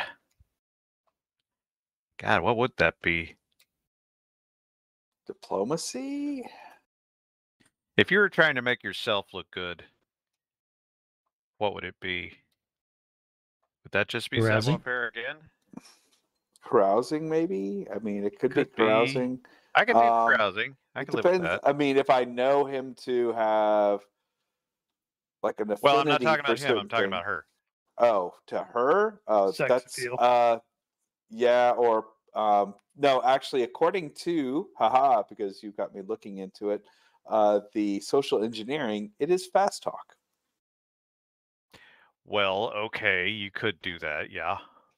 Why wouldn't you use sex appeal? Because that is more Well, well, he's not trying to get in her pants necessarily. In this case, Yes, he's trying he to is. convince everybody else how great she is, and yeah, I could see that. So yeah, I'll take that.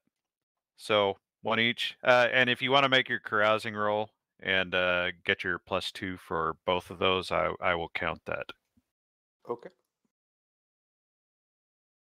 And where's my Benny counter? How is the Benny counter? It's on your sheet. Sheet. Resources. Front page. Main. Should be there anyway. Then resources. Gotcha. Hello. 5. Okay. God, you got 5?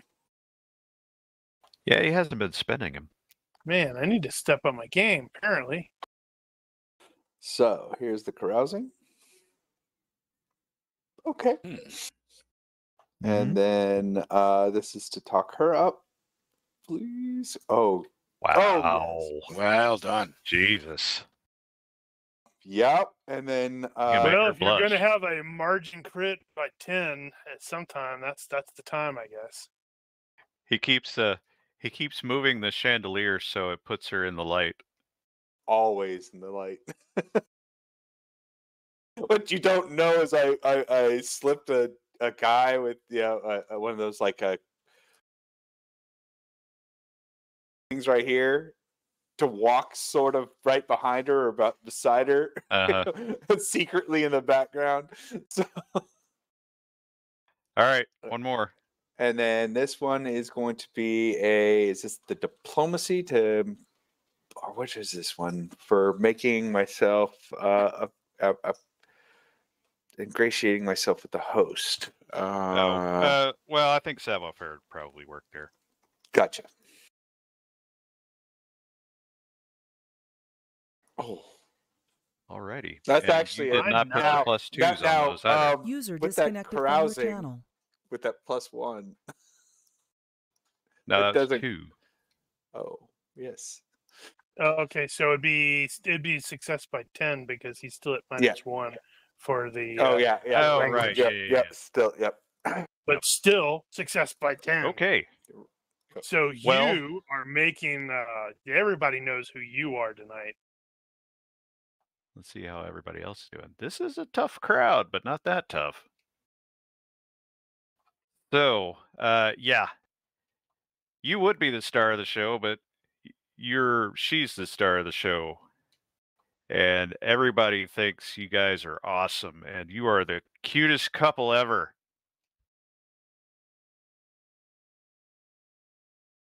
And by the time you get around to asking the host about the library, he's like, "Oh yeah, it's right over there. Knock yourself out." It's totally going to be a crap library. Actually, he will escort you in there and point out some stuff. Here's this stuff. What are you looking for? Oh, any particularly anything in regards to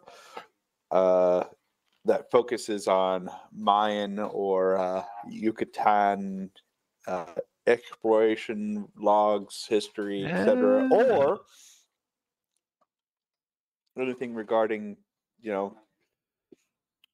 potentially the skull. But I'm going to keep it focused on. Yeah, that one's tougher to work in the conversation. Where do you even start with that? Yep. So got any books on magic skulls? Yeah, right. Well, you start talking about Yucatan and stuff like that. He says, I happen to know a guy that's in town right now. He's an explorer, and he's been in the Yucatan, and I could arrange a meeting for you in the morning. Although I understand he is taking a coach back to Santiago and won't be available after this morning, so you'd have to see him just then. But I'm sure he can get you properly oriented in that area.